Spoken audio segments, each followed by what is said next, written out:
시작하면 될까요? 안녕하세요. 방금 소개받은 이완입니다. 오늘 2시간 동안 사회적 기업의 자금 조달 및 투자 유치 전략에 대해서 강의를 해드릴 겁니다. 전체적으로 그 키워드가 많은 그런 강의 제목이어서 뭐 자금과 투자와 뭐 정부 지원 사업, 그 사회적 기업, 뭐 준비 전략 여러 가지 많은 키워드가 많아서 좀 분량 자체가 좀 많지만 가급적이면 2시간 내에 모든 걸 소화할 수 있도록 최대한 해보겠습니다. 간혹 가다가 채팅에 뭐 질문 올려주시는 분들 같으면 좀 묶어서 한꺼번에 제가 중간이나 후반부에 정리를 해두도록 하겠습니다. 이걸 그다음 어떻게 눌러요? 저기 누르면 누르는 거죠. 그다음 이거. 예, 제 소개는 뭐 저 여러 가지 기업에서 근무를 하고 이후에 그다음에 지금 컨설팅학 석사와 경영기술을 딴 이후에 뭐 창업 또는 중소기업 관련 기관에서 전체적으로 여러 가지 업무를 하고 있습니다. 오늘의 그 강의 제목 순서는 자금의 이해와 운영, 정책 자금, 창업 지원 사업, 사회적 기업, 투자 유치, 준비 및 활용 전략 순으로 나가겠습니다. 먼저 자금에 대한 말씀을 드리겠습니다.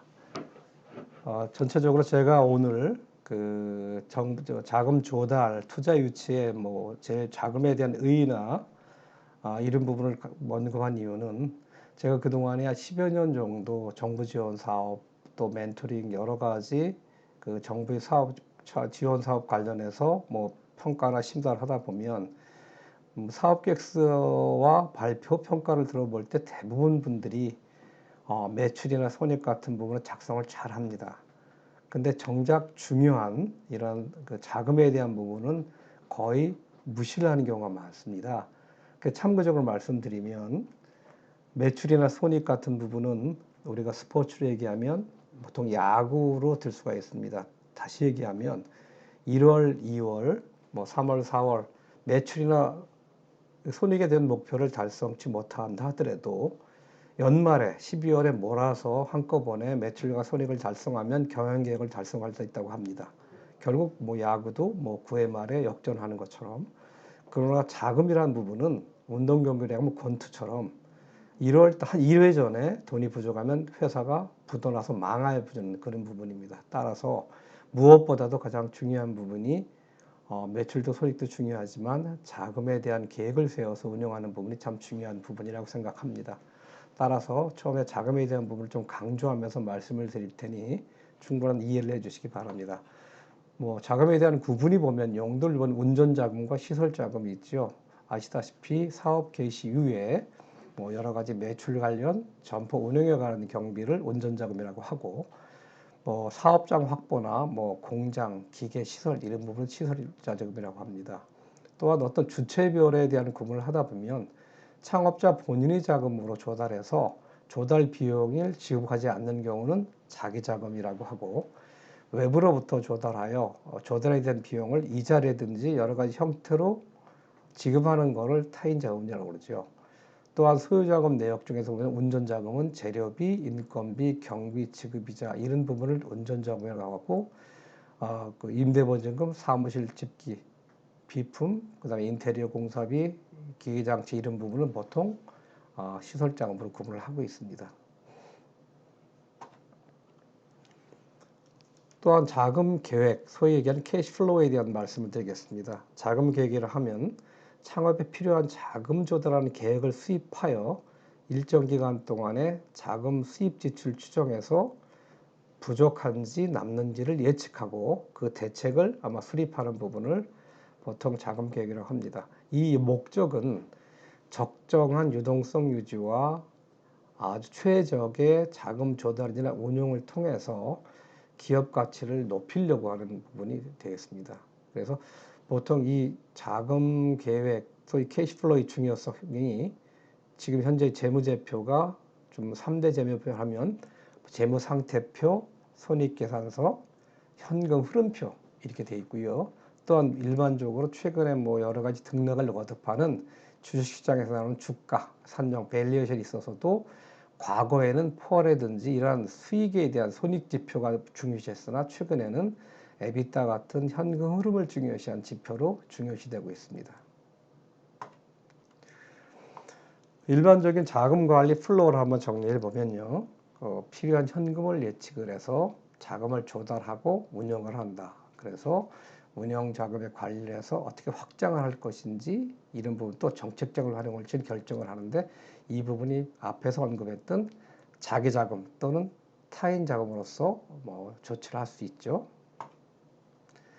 또한 필요 현금에 대한 예측을 보면 사업 시나리오를 일반적으로 아마 영업을 하셨던 분들은 보통 사업 계획을 쓸 때 아주 긍정적으로 희망적으로 쓰지만 보통 기획이나 일반 관리 재무 파트에 하신 분들은 상당히 보수적으로 짜는 경향이 있는데 일반적으로 저는 어떻게 권해드리냐면 한 3가지 시나리오 짜보자. 좀 낙관적인 전망을 할 수도 있고 보통 현실적인 전망과 비극적인 전망을 해서 각기 버퍼를 정해서 얼마 정도의 예비 자금이 필요할까. 그리고 보통 당해년도가 아닌 3년에서 5년 정도의 추정 재무제표를 만들어서 좀 추정 손익계산서와 대차대조표, 지금 재무상태표라고 하죠. 현금을 만들어서 어떻게 현금이 누적돼서 적자가 되느냐. 그래서 필요의 현금을 확보하는 방법으로 준비를 하면 되겠습니다. 이러한 자금 계획서의 예시를 한번 정해보죠. 보통 자금의 수요와 조달이 있는데 수요에는 필요한 부분은 시설 자금의 보증금이라든지 인테리어 공사비라든지 기계 장치가 얼마큼 필요할까? 또한 운전 자금에 있어서는 재료비나 인건비 이런 경비들이 얼마나 필요할까? 총 소요이 되는 자금이 나올 것이고요. 이런 부분을 충당하기 위해서 그러면 내가 현금이나 예금 또는 내 퇴직금 이런 내 자기 자금이 있고 정책 자금 또는 은행 자금이나 기타 자금 같은 타인 자금으로 이렇게 조달에 대한 매치를 할 수가 있겠죠. 이러한 자금 조달 수단을 보면 내부 금융으로는 사내 유보, 사내 유보라는 부분은 이익이 난 돈을 밖으로 외출하지 않고 배당이랑 외출하지 않고 사내에 두는 부분을 사내 유보라고 하죠. 그 밖에 감가상각이나 충당금 이 부분이 실질적으로 현금이 발생되는 건 아니지만 손익계산서상으로 지출이 되는 부분이지만 현금으로서 남아있는 부분이고요. 외부 금융은 직접금융, 간접금, 해외금융이 있습니다. 이런 외국의 사례를 들어보면 직접 금융에 있어서는 어떤 주식에 대한 공모, 유상, 증자, 회사채, 기업보험, ABS, 자당 유상증권이죠. CBO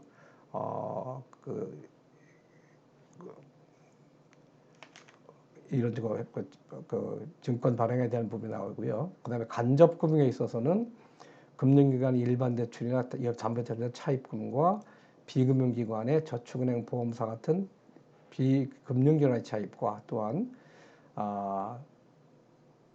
중진공이나 소진공 같은 정책기관들의 용자 자금과 창업진흥원, 소진공 같은 일반 또 같은 정책기관의 지원자금, 용자와 지원자금은 후에 정책자금에 대한 말씀을 드리겠지만 용자는 빌리는 자금이고요. 지원은 공짜로 무료로 지원을 받는 금융입니다.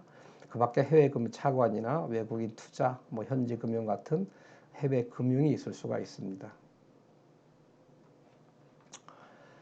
이러한 자금 조달의 결정 요인을 잠깐 보시면 이 부분이 상당히 중요한 부분인 이유가 지금 현재 모든 우리 예비 창업자나 창업기업들 또 사회적 기업 모두가 자금 조달을 할 때 어떤 부분을 가지고 결정을 할까 하는 부분입니다. 다시 얘기하면 내가 자금을 필요할 때 아까 소유자금 나온 부분에 대해서 어떻게 자금 조달을 할까라는 부분인데 이 부분이 여러 가지 자금에 대한 금융 비용이 있을 것이고요. 그 다음에 이 차입에 대해서 과연 성공을 할까 말까 이런 부분에 상당한 영향을 미치는 그런 일을 하겠습니다. 먼저 창업자 형편을 보면 경험, 능력, 자질, 개인재산 일반적으로 창업자의 신용으로 금융기관에서 돈을 빌릴 수 있겠지만 담보가 없는 상태에서는 신용만 가지고는 거의 불가능하죠. 그렇지만 일반 정책금융 같은 경우는 창업자 본인의 신용을 담보로 정책 자금을 빌리거나 또는 무료로 받을 수가 있는 부분이 있기 때문에 중요한 부분이라고 하겠죠. 그다음에 산업의 성숙도입니다. 실질적으로 뭐 정부 지원 사업에 뭐 지원을 해보신 분이나 지원하실 분들은 아시겠지만, 그 창업 아이템과 창업 아이템의 시장이 상당히 중요합니다. 즉 성숙 산업이면서 경쟁이 치열할 거고, 성숙 산업이면은 이미 다 나와 있는 대체적인 비즈니스 모델이나 모든 게 나와 있는 상태에서 있기 때문에 그 아이템을 잘 알고 들어가기는 쉽겠지만 들어가서의 경쟁이 치열하고, 따라서 더 많은 자금이 필요할 수밖에 없는 것이죠. 그다음에 세 번째는 필요 자금의 크기입니다. 예를 들어서 처음부터 많은 자금을 차입을 하는 경우와 필요한 때만 쓸 수 있는 자금을 차입하는 경우, 이런 두 가지 경우가 있습니다. 그런데 당연히 많은 자금이 필요하다면 다양한 자금 출처가 필요하지요. 왜냐하면 각기 신용에 대한 한도도 있을 거고요. 어떤 그런 현황의 형편상 뭐 그것에 따라서 뭐 바꿔줄 수 있기 때문에, 또한 자금 사용처, 장기냐 단기냐, 최근에 예금 금리가 많이 오르고 있죠. 뭐 대출도 오르고 있지만, 그렇다면 앞으로 만약에 금리가 계속 오른다면 장기로 차입을 현재 하는 게 나을 거고요. 만약에 금리가 떨어진다는 전제라면 단기적으로 차입을 해서 금리 떨어지는 부분을 향유하는 게 좋겠죠. 그 다음에 시간과 주변 상황입니다. 시간이 촉박하거나 상황이 긴박해지면 전체적으로 금융기관 상대처에서 볼 때 갑의 입장으로 되기 때문에 막 다급해서 대출을 받는다? 상당히 쉽지가 않습니다. 따라서 비록 지금 자금은 조금 여유가 있을 수 있으나 앞으로 미래를 위해서 일부씩 미리 준비를 하는 것이 훨씬 더 좋을 수가 있습니다. 그 다음에 자금 조달 방법 숙지도입니다. 창업자가 얼마나 자금 조달 방법에 대해서 잘 알고 있는지, 같은 자금 차입에 대한 방법이라 하더라도 종류별로, 어떤 금리별로, 기간별로, 또 조건별에 대해서 또 은행 관련 부분에 잘 알고 있다면 훨씬 더 선택의 폭이 넓다 하겠습니다. 마지막으로 자금 조달 비용입니다.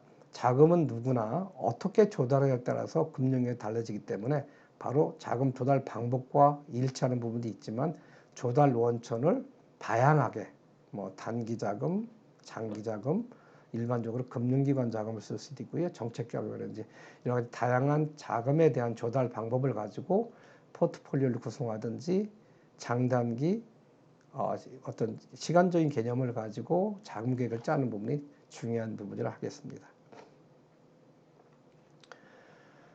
이러한 상태에서 성장 단계별 자금 요소를 잠깐 언급해 보면, 사업 준비의 예비 창업이나 초기 단계에 있어서는 정책 지원이나 융자 자금과 자체 조달 자금이나 엔젤 자금, 금융기관 대출 자금이나 보증기관, 그 밖에 지자체 자금, 기술 개발 단계에서는 소위 정책 자금 R&D 자금을 많이 쓸 수 있을 거예요. 물론 벤처 캐피탈에 투자 유치를 할 수가 있겠죠.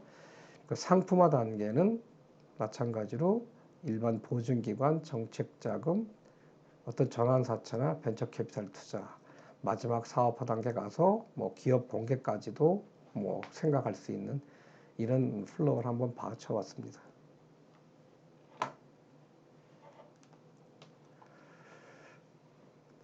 근데 지금까지 말씀드린 뭐 자금에 관련 부분에 대해서 말씀드렸고요. 근데 이러한 자금에 대해서 이제 앞에 운영을 어떻게 할 부분인지에 대한 말씀을 잠깐 들어보겠습니다.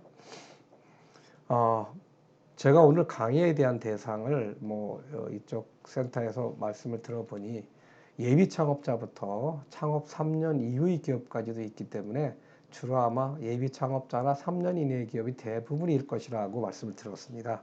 그래서 제가 준비한 자료는 과거에 제가 쭉 창업에 대한 정부 지원 사업 창업에 대한 부분의 강의 자료와 추가적으로 사회적 기업과 투자에 대한 자료를 첨부했는데, 참고적으로 보면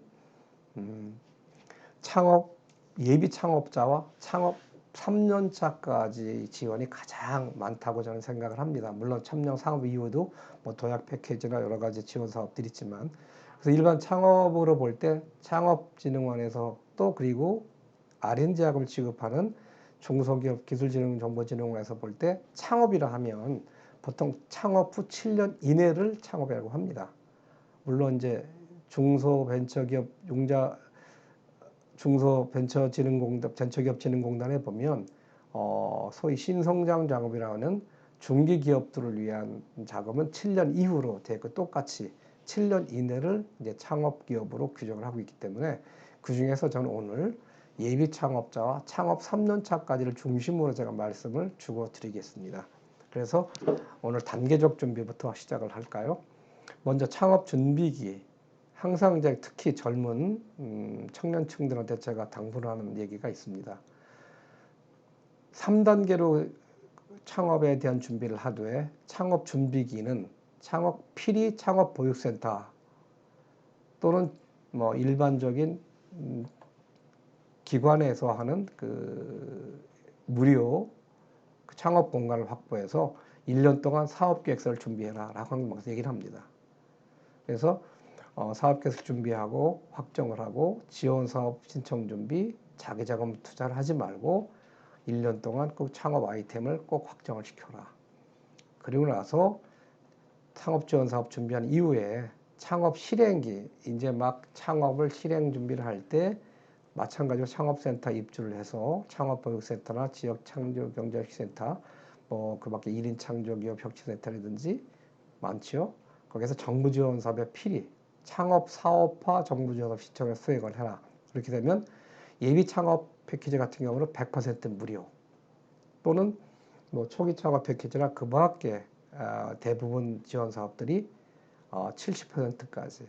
그 중에 자기 자금 비중은 10% 이내입니다. 그래서 그 부분을 수행을 하고 목표는 시제품 제작이나 비즈니스 모델 완성을 목표로 하자. 그러면서 지적재산권까지 출원을 하고 초기 매출 실현까지 준비를 하자. 대체적으로 정부 지원 사업의 창업 지원 사업은 아마 소위 협약 기간이 10개월 정도 합니다. 짧은 거는 8개월일 수 있지만 8개월에서 10개월. 그리고 R&D 출연 자금 같은 경우는 대부분 1년으로 그 창업 초기 버튼을 하기 때문에 이런 부분에서는 창업 실행기에 있어서는 필히 창업 준비기에 만들었던 창업 아이템과 사업 계획서를 가지고 정부 지원 사업에 들어가서 지원을 받자. 그리고 창업 성장기에 있어서는 이제 별도로 회사가 공간이 필요하겠죠. 왜냐하면 매출도 해야 되고 여러 가지 인원도 늘어나고요. 그렇게 되면은 조금 규모를 키워서 지역에 있는 테크노파크나 벤처밸리, 아파트형 공장까지 생각해 볼 수 있고, 물론 앞에 있는 그 창업보육센터 여전히 이용을 해서 상관없습니다만은, 그러고 나서 정부 지원 사업, 예를 들어서 초기 창업 1년 차부터 창업 3년 차까지는 초기 창업 패키지, 창업 3년을 초과하면 창업도 도약 패키지가 있고요. 이러한 정부 지원 사업에 신청을 하자. 이런 경우는 예비 창업 패키지의 100% 지원이 아니라 보통 70%를 지원해주고 30%를 매칭으로 내가 부담을 하는데, 그 중에 자기 자금 기준은 10%다라는 부분을 인지하고 가라는 말씀이고요. 이제부터 창업을 해서 사업자 등록이 나오고, 물론 연구소 설립이나 연구 전담부서를 설립해야 되지만 정부 출연 사업인 R&D 기술개발 자금 수혜가 가능합니다. 그래서 이런 경우는 별도로 뒤에 말씀드리겠지만 사전 수요조사 참여나 지원 과제를 수행해서 대부분 90% 정부가 출연을 해주고 내 부담이 10%입니다. 이런 법을 참여를 해서 꼭 기술 개발해서 특허를 확보하자. 제품과. 그러고 나서 상업 생산이나 판매 수행하면서 양산형 자재나 이런 부분을 할 때는 용자나 투자 자금을 활용하고요. 여기서 필히 중장기 자금 계획을 만들자. 이런 부분이 사실 자금에 대한 3단계 운영에 대한 말씀을 드렸습니다. 그럼 이런 운영에 대한 기준은 어떻게 잡을까 하는 부분입니다. 첫째는 자기 자금 비중을 항상 50% 유지하자. 처음에 창업할 때 창업자들이 돈이 부족한 게 사실이고 어려운 입장이지만 처음부터 과다한 대출을 시작할 때는 나중에 정작 회사가 커지면서 확장을 할 때 정말 사채를 빌린 경우가 생길 수도 있습니다. 따라서 창업 초기에는 필수적으로 정책 자금, 뭐 지금 말씀드렸던 초기 창업 패키지나 뭐 청년 창업 산학교 자금도 있죠. 그러니까 성공 창업 패키지, 그바에 창업 도약 패키지 같은 무료 자금들을 활용을 하고요. 그리고 가급적이면 융자 자금, 대출은 최소화해서 마지막에 쓸 수 있도록 뭐 이런 원칙을 세웠으면 좋겠습니다. 두 번째로는 창업자금 운영 기준은 사전에 창업자금의 운영 기준을 정해서 사무실은 몇 퍼센트, 기계는 몇 퍼센트, 운영자금 몇 퍼센트에서 지출을 최소화하는. 그렇지만 그리고 일회전 운전 자금도 최소화해서 그 매출 채권이나 재고 자산을 최소로 줄여야 합니다. 그래서 일회전 소유 자금이라고 하면 좀 생소하신 분들이 계신데, 다시 얘기하면 내가 내 돈으로 재료나 물건을 사서 제조업인 경우입니다. 생산을 해서 팔아서 돈이 들어올 때까지 기간입니다. 이 의미가 갖는 부분은 내가 처음에 내 돈으로 투자를 해서 투자한 경우에 대한 매출에 대한 돈이 들어왔을 때, 그러면 다음에 또 계속적으로 재료비를 투자하고 해서 공장이나 이런 생산을 돌릴 수가 있지 않습니까? 그래서 최소한의 내가 들어가는 돈에 대한 부분을 일회전 소유자금이라고 합니다. 그래서 차 운영할 때 일회전 소유자금을 최소화하기 위해서는 당연히 매출 채권이나 재고 자산 등을 최소화해야 될 부분입니다. 여기서 참고적으로 하나 말씀을 드리면, 우리가 타이타닉호가 침몰했던 그 원인이 빙산과의 충돌인데, 많은 분들은 창업을 하면서 내 돈보다는 우선 정보 지원 사업에 돈을 받으면, 다시 얘기하면 예비 창업 패키지에서 1억 준다고 하는데 대체적으로 한 5,500, 6천만 원이 평균이 되지 않지만 그 돈을 받으면 창업을 해서 모든 게 잘 될 거로 생각을 합니다. 천만의 말씀입니다. 정부에서 주는 그 소위 정부 지원 사업에 들어가는 사업비는, 사업지원금은 빙산의 일각, 즉 마중물로 펌프로 질을 할 때 펌프에서 물을 조금 넣어서 펌프의 질을 높여서 물을 솟게 하는, 즉 마중물 정도지 그 이후에 들어가는 돈들은 앞에서 말씀드렸지만 재고 쌓이는 재고 자산, 또 외상으로 깔려있는 외상, 초기에 들어가는 판매 관리비들, 이런 부분들에 대한 부분은 감안이 안 된 부분이기 때문에 이걸 감안하게 되면 훨씬 더 많은, 당초에 정부에서 주는 지원 자금의 몇 배 이상이 될 수가 있습니다. 그래서 따라서 이런 부분을 지금 말씀드린 일회전 소유 자금부터 시작해서 충분히 내가 소화할 수 있는 자금에 대한 조달을 준비를 하고 계획적으로 올 1년이 아니라 향후 2, 3년, 3, 4년, 4, 5년 동안에 중장기 자금 계획을 충분히 세워놓아야 되는 부분이라는 부분을 아셔야 됩니다. 그리고 세 번째는 과다한 자금 투자를 지양해서 사업계획서의 자금 계획에서 집행을 하고 초기의 과다 지출은 절대적으로 금해야 됩니다. 그래서 이러한 단계별로 이제 운영 전략을 말씀드리면, 단기적으로 창업 후에 1년 내 소유자금 조달 계획을 단기 운영 전략이라고 하는데, 보통 일회전 소유자금이나 초기의 투자 비용을 파악해서 창업 초기 변동성을 감안한다면 여유자금을 좀 더 보유를 하자. 왜? 매출이 부진하거나 추가 재고 부담 같은 부분이 있기 때문에 일회전 소유자금 플러스 알파, 아니면 일회전 소유자금 곱하기 2배수 정도의 자금 계획을 항상 세워야 된다는 말씀이고요.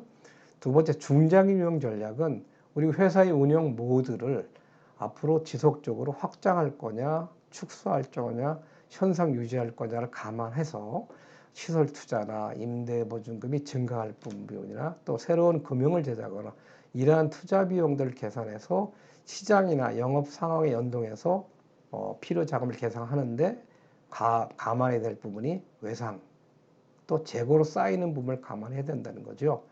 그래서 재무 지표를 설정해서 정기적으로 매출이나 손익이나 캐시플로우나 그 밖에 재무 분석들을 해서 정기적으로 관리해야 된다는 말씀이고요. 그리고 기타 마지막으로는 고정자산, 공장이나 무슨 회사 사무실 이런 거를 사버리는 장기적인 투자는 가급적 회피해야 됩니다. 그래서 여유자금과 즉 뱅킹 라인이나 여유자금을 확보하고 중장기 목표로 투자 유치나 기업 공개도 같이 검토를 하는 부분으로 운영 전략을 세웠으면 합니다. 지금까지는 뭐 자금의 조달과 운영에 대한 부분을 주로 말씀을 드렸고요. 얼만큼 자금이 중요하냐에 대한 부분을 지금 제가 이 강의 서두에 뭐 강조를 해서 말씀을 드렸습니다. 그다음 이제 정책 자금으로 들어갑니다. 정책 자금으로 들어가면서 들어가기 전에 말씀드린 부분은 지금 현재 듣는 대상분들이 사회적 경제 기업을 준비하시거나 운영하고 계신 뭐 분들이지만 일반적으로 저는 처음에 이러한 자금의 조달, 즉 정부 지원 사업이나 이 밖에 자금 조달을 관련 부분 말씀드릴 때 나는 사회적 기업이야 라고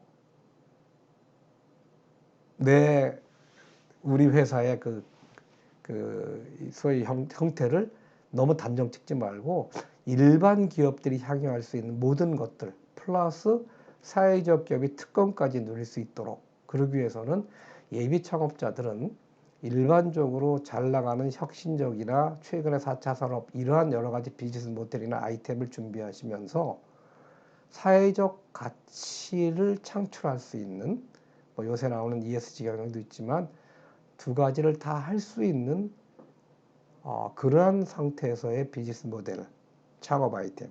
그리고 기창업자이신 분들은 내가 단순한 일단 사회적 기업의 어떤 아이템의 성격보다 이걸 총망라할 수 있는 사회적 기업으로서 더욱더 기술적으로나 이런 경제적 효과를 얻을 수 있도록 조금 더 큰 범위로 빅 픽처를 그리면서 회사의 아이템을 항상 보강하실 생각을 하시면서 일반적인 기업들이 누릴 수 있는 모든 정부 지원 사업의 선정된 기회를 활용하시라는 말씀을 드리고 싶습니다.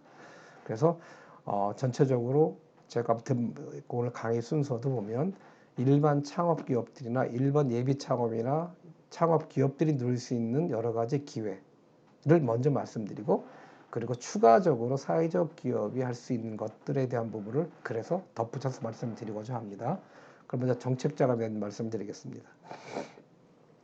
정책 자금의 의의를 보면요. 먼저 밑에 성장 단계별 현금을 잠깐 볼까요? 대체적으로 창업의 준비 단계와 창업 단계, 성장, 확장, 성숙을 보면 파란 점선은 창업을 하면서 전체적으로 필요한 자금들이, 즉 자금들이 이만큼 소진이 돼서 필요합니다.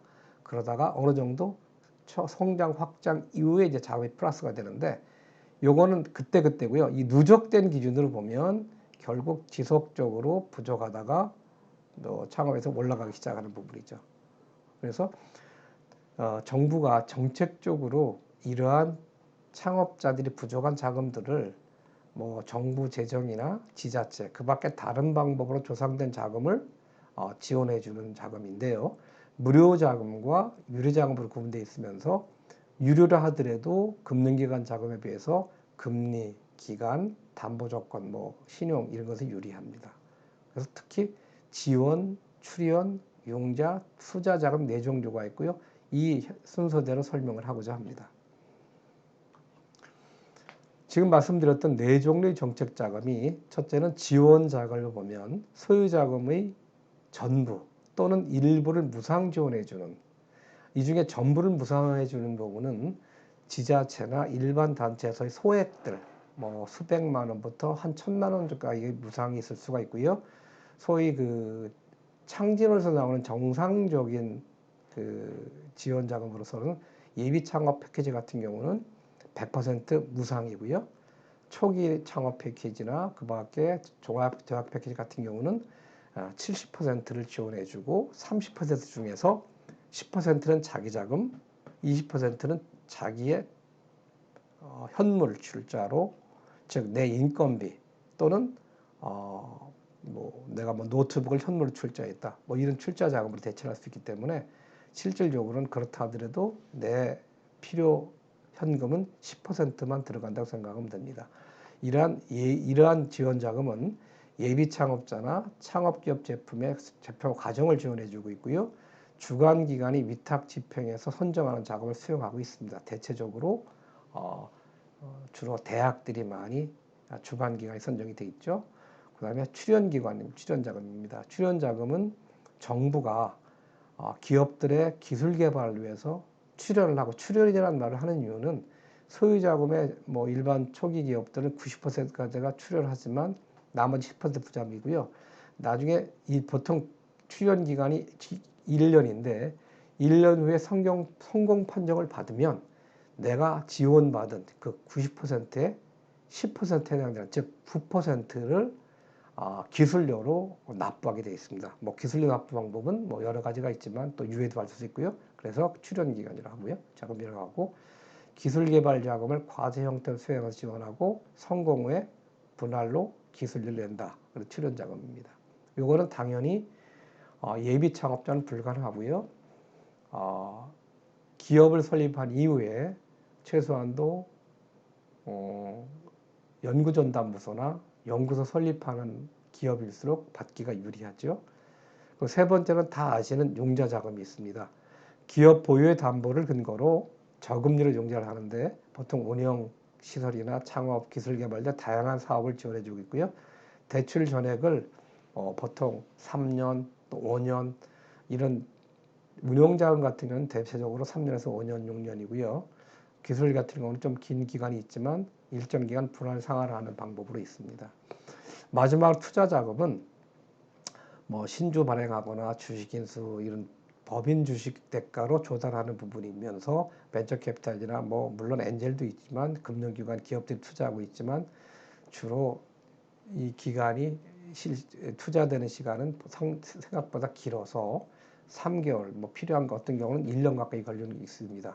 그리고 지금 현재 투자 자금이라는 부분은 이따 제가 설명을 드리겠지만 예비 창업자나 창업 초기 기업으로서는 가급적이면 투자를 생각을 안 하시는 게 어떤가. 그 이유에 대해서는 창업 초기, 예비 창업 기에는 절대 이익이 날 수가 없습니다. 예를 들어서 제가 이제 예비 창업 패키지의 사업 계획서를 심사를 들어가 보면 특히 이제 40, 50대 이후에 그 여성분들이 그런 사업 계획을 많이 작성하는데 창업 설립 1년 차부터 엄청나게 흑자를 나요. 이 두 가지입니다. 이 추정 재무제표를 만들 때 첫째는 창업 1년 차부터 엄청나게 수익을 나게 만드는 것과 창업 2, 3년 뒤 창업이 3년이 지났는데 내가 받은 매출 총액이 내가 받은 지원금도 안 되는, 이런 두 가지 오류를 범하는 경우가 있습니다. 물론 현실적으로 그럴 수가 있겠지만 제일 중요한 부분은 창업 초기에 들어가는 창업 비용들이 많이 있지만 그 비부를 비록 정부 지원 사업을 쓴다 하더라도 매출이 거의 없는 상태에서는 당연히 적자일 거고요. 그 다음에 창업 2년차, 3년차 가도 실질적으로 BEP, 즉 손익분기점까지 오르기 위해서 매출 금액을 올리지 못하면 적자가 날 수밖에 없는데, 물론 그 외에도 운영비 같은 것도 포함되지만 어떻게 창업 1년, 2년에 흑자를 많이 낼 수는 없는 부분입니다. 그죠? 그럼 이런 흑자가 나지 못하는 기업에 투자를 한다면, 뭐 주식으로 치면 만약에 그 법인인 경우에 주식의 액면가로 한 주가 1주가 1,000원이라고 할 경우에 1주에 1,000원을 주고 내가 투자를 한다는 경우가 아마 베스트일 겁니다. 그렇다면 초기 자금이 적죠. 1,000만 원인 경우에 내가 5천만 원이 필요한데 누가 5천만 원을 들고 오면 투자자는 5라는 지분을 가지고 있고 저는 1이라는 지분이 있다 그러면 저는 실질적으로 6분의 1이니까 20% 안 되는 지분으로 추락을 합니다. 그죠? 그래서 적어도 2, 3년 이후에 내가 충분히 이익을 내서 소위 배수, 액면가가 아니라 10배, 20배, 30배 정도의 투자를 유치할 수 있다고 생각할 때 그때 받아야 되는 부분으로 부분이 되어야 어느 정도 내 지분 자체를 급히 줄이지 않고 할 수 있기 때문에 가급적 투자는 2, 3년 이후에 흑자 날 시점이나 그 이유를 봐서 하는 부분이 좋다고 말씀드릴 수 있습니다.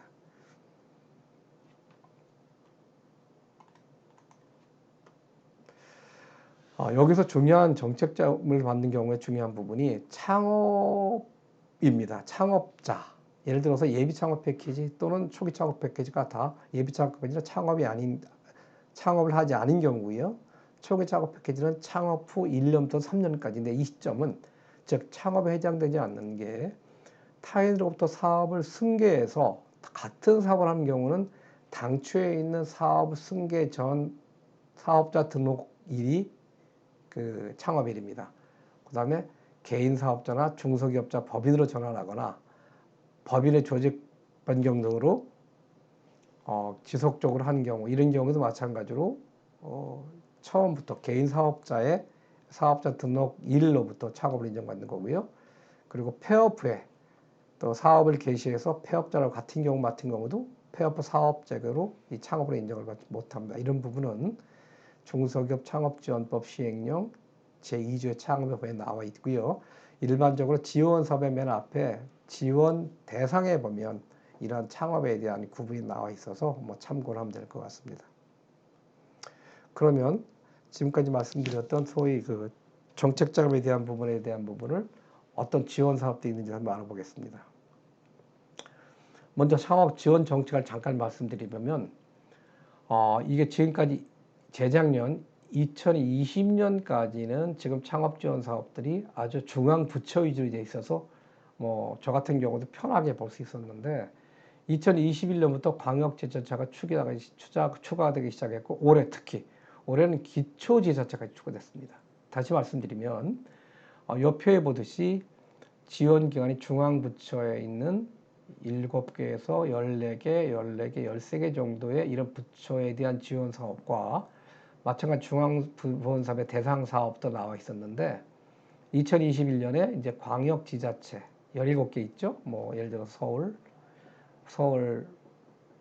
특별시, 부산시칼시, 광주, 대구, 광주, 대전, 인천, 울산, 세종 이게 이제 광역지자체고요. 광역시도고요. 그 다음에 광역지자체가 경기도부터 시작해서 또 9개인가 있죠. 그래서 총 17개. 거기다 이제 기초지자체 시까지 나와서 엄청 많아졌습니다. 그래서 결국 63개 그리고 대상 사업 과정에서 거의 378개 돼서 엄청나게 많아졌다는 말씀을 드리고요. 그 중에 예를 들어서 중소벤처기업부 같은 경우를 보면은 올해 예산이 거의 9천억으로 많이 늘었습니다. 단 한 부서에 창업을 중심으로 하는 그 부서에 대한 얘기를 들었는데 여기서 보면 특히 중기부에서 하는 창업 지원 사업이 가장 많고 금액이 큰데 이 중기부에서 하는 예산 지원 사업은 크게 3년 전에 이제 분류가 됐습니다. 그동안은 2019년까지는 별의별 사업들이 많았죠. 선도벤처부터 시작해서 창업 맞춤형 사업 많았는데 딱 3단계로 구분이 됐습니다. 첫째, 창업 준비, 예비 창업자들 위한 창업 준비. 두 번째, 창업 1년부터 3년까지 하는 창업 초기. 창업 3년을 초과하는 창업 도약. 3년 7년까지겠죠. 나머지 혁신 성장은 그 이유를 같이 얘기하는 거지만 그래서 창업 준비기, 즉 예비 창업자를 위한 예비 창업 패키지부터 시작해서 여러 가지 지원 사업이 있고요. 창업 초기는 초기 창업 패키지와 그다음 성공 창업 패키지죠. 그 청년차가 산업과 있죠. 그다음에 창업 도약은 창업 도약 패키지로 7년 이내 3년 초과하는 기업들을 그 대상으로 지원을 해주는 이렇게 아주 심플하게 돼서 일반적으로 지금 예비 창업자나 창업 기업들 입장에서는 아주 편하게 볼 수 있다고 할 수 있습니다. 따라서 이러한 정부 지원 사업들을 이제 앞에서 말씀드린 지원자금, 출연자금, 융자자금, 투자자금으로 구분을 해봤습니다. 그러다 보니 지원자금은 종류가 많아서 제가 생략을 했습니다만 172개 종류가 나와 있고요. 그 리스트는 뒤에 보여드리겠습니다. 두 번째로 출연자금도 보면 지금 6개, 그 다음에 융자자금도 5개, 투자자금은 지금 제가 기록을 했지만은 또 5개 종류 정도로 구분이 되어 있습니다. 이 중에 그 지원 자금에 대한 참고적인 단계별 지원 사업을 말씀드려 보면요. 처음에 저는 가급적이면 창업 사업화에 들어가는 일반적으로 사업화에 들어가는 자금에 대한 조달에 대한 부분을 썼지만 지금 예비 창업자나 초기 창업자를 위해서 가급적이면 뭐 교육이나 이런 부분까지 몇 가지를 더 추가했습니다. 실전 창업 교육 프로그램입니다. 실전 창업 교육 프로그램은 지금 제가 알고 있는 정부에서 하는 가장 알찬 단계적인 교육을 알고 있습니다. 이번에 발표된 걸 보면 7월 20일 내일 마감입니다. 내일 마감이기 때문에 이 교육을 7월 21일 내일 마감이기 때문에 이 교육을 받고 싶으신 분은 이제 신경을 써야 될 부분인데 주로 아이디어를 보유한 창업자에 대해서 온오프라인 교육과 3단계까지 교육을 하고요. 또 멘토링을 통해서 비즈니스 모델 구체화와 사업 계획 수립하고요. 이 부분은 지금 단순하게 온라인 교육만 하는 게 아니라 2단계에 있어서 시제품 제작이나 검증 비용을 주는데 이 중에 자기 자금 부담이 20%. 다시 말씀드리면 1단계는 온라인 교육이고 약 1,050명을 1.5개월간 온라인 교육을 하고요. 그 다음에 2차는 시장 검증 관련 부분을 하는데 약 500만 원까지 지원을 합니다. 이건 오프라인 실습까지 겸해서 약 100명을 뽑아서 지원을 하고요. 그 다음에 3차로는 후속 지원으로 해서 10명을 뽑아서 뭐 IR 투자까지도 1,000만 원 정도의 사업 비지를 주면서 IR 투자까지 집행을 하고 있는데 이 중에 2단계와 3단계에 진출한 분들은 소위 예비 창업 패키지 1차 서류가 면제되는 특혜가 있습니다. 그래서 관심 있는 분들은 kstartup.go.kr 페이지에 들어가셔서 실전 창업 교육, 교육난을 치든지 공고 마감되는 부분을 치셔서 신청을 하시면 좋을 것 같습니다. 두 번째, 예비 창업 패키지 말씀드렸듯이 지금 모든 예비 창업자의 로망이라고 하는 예비 창업 패키지 말씀드리면 창업 준비 중인 예비 창업자의 사업화를 위해서 교육, 멘토링, 시제품 개발, 마케팅 전체적으로 지원해 주는 부분입니다. 심지어는 공간까지요. 그래서 말씀드렸듯이 올해는 1,500팀에서 982억, 평균 한 약 6천만 원 정도의 평균 정도 되어 있습니다만은 어쨌든 간에 최대한 1억 원까지 무료를 지원해 주는 메리트 때문에 엄청나게 많은 그 신청자들이 많아서 매년 평균 20대 1을 넘고 있습니다. 물론 주간 기간마다 차이가 있지만 그래서 수도권부터 시작해서 저 남부권까지 있지만 전체적으로 평균 수도권은 20대 1을 넘고 있기 때문에 아마 이런 부분을 잘 감안하셔서 준비를 하시는 게 좋을 것 같습니다. 대체 시기는 매년 2월 말 3월 초에 발표가 되고요. 따라서 아마 올 연말까지 시간이 있기 때문에 좋은 아이템 선정과 사업 계획서를 작성해 주시면 좋을 것 같습니다. 도전 케이스 스타트업 이 부분은 제가 한번 좀 말씀드릴 때 돈을 들이지 않고 내가 생각하고 있는 아이디어를 평가하고 또 거기 나가서 여러 가지 그 상까지 받을 수 있는 소개까지 홍보까지 될 수 있는 아주 좋은 프로그램이 이러한 도전 케이스 스타트 같은 소위 뭐랄까요, 창업 경진대회라고 합니다. 경진대회 중에서 특히 가장 큰 도전 케이스 스타트업을 보면은 상금이 마지막 본상에 올라가서 왕중왕전에 올라가면 상금이 3억까지 올라갑니다. 상장도 받고요. 그 다음에 창업 지원 사업의 후속 지원으로 되고 이런 부분들이 홍보가 돼서 상당히 이 왕중왕전에서 전체적으로 최종적으로 올라와 있는 10개인가 이 후보들을 보면 그 이후에도 아주 전송들이 높고요. 여러 가지 후속 투자라든지 이런 지원을 많이 받아서 결과가 좋은 계속 이루어지는 걸로 제가 그동안에 2010년 이후에 이러한 K-스타트업에서 이 본선까지 올라왔던 리스트를 쭉 분석해 보면 상당히 좋은 기업들이 많은 걸로 알고 있습니다. 아마 그래서 아마 이런 부분도 시도해 보는 게 좋은 기회가 될 수 있고요.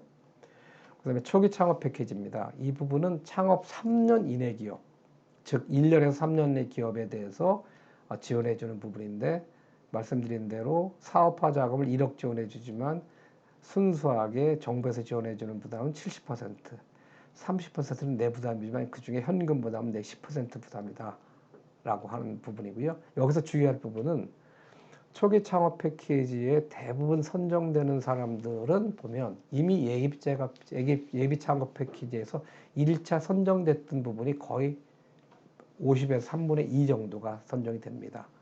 무슨 이야기냐면 이미 예비 창업 패키지를 하면서 비즈니스 모델의 아이템에 대한 검증을 되었고요. 그런 친구들이 다시 매출을 일으켜서 초기 창업 패키지로 이제 도약을 하려고 지원하는 부분이기 때문에 상당히 수질이 높습니다. 그래서 적어도 초기 창업 패키지에 들어가기 위해서는 매출과 정확한 아이템과 필요하다면 특허, 이런 기술성에 대한 부분도 좀 인정을 받아야 되는 부분이라고 생각하기 때문에 사전에 좀 준비를 하시는 게 좋습니다. 같이 창업 초기에 창업 1년부터 3년 이내 기업 대표제들 할 수 있는 부분이 39세 이하는 하나가 기회가 더 있습니다. 즉 창업 성공 패키지, 과거의 청년 창업 사관학기라고 있죠. 이 부분은 앞에 있는 초기 창업 패키지와 유사하나 39세의 젊은이를 대상으로 되어 있고, 또 2차, 3차 추가적인 지원이 됩니다. 단순히 1년 지원이 되는 게 아니고, 물론 첫 해에 1억에 대한 70% 지원을 하지만 2차년대 추가 지원, 연계 지원도 있기 때문에 특히 39세 이하의 우리 젊은 창업가들은 이 창업 성공 패키지와 초기 창업 패키지를 두 가지 다 뭐 한꺼번에 수행은 안 되지만 노리고 아마 도전을 해도 좋을 것 같습니다. 물론 이제는 창업 성공 패키지 중에서도 글로벌로 소위 그 글로벌을 위한 DNA 분야 유망 창업 아이템이나 기술 보완 예비창은 별도적으로 뭐 글로벌을 향해서 준비를 해주는데, 이 중에 5천만 원이라는 부분으로 새로 뭐 추가 생긴 부분이 있습니다.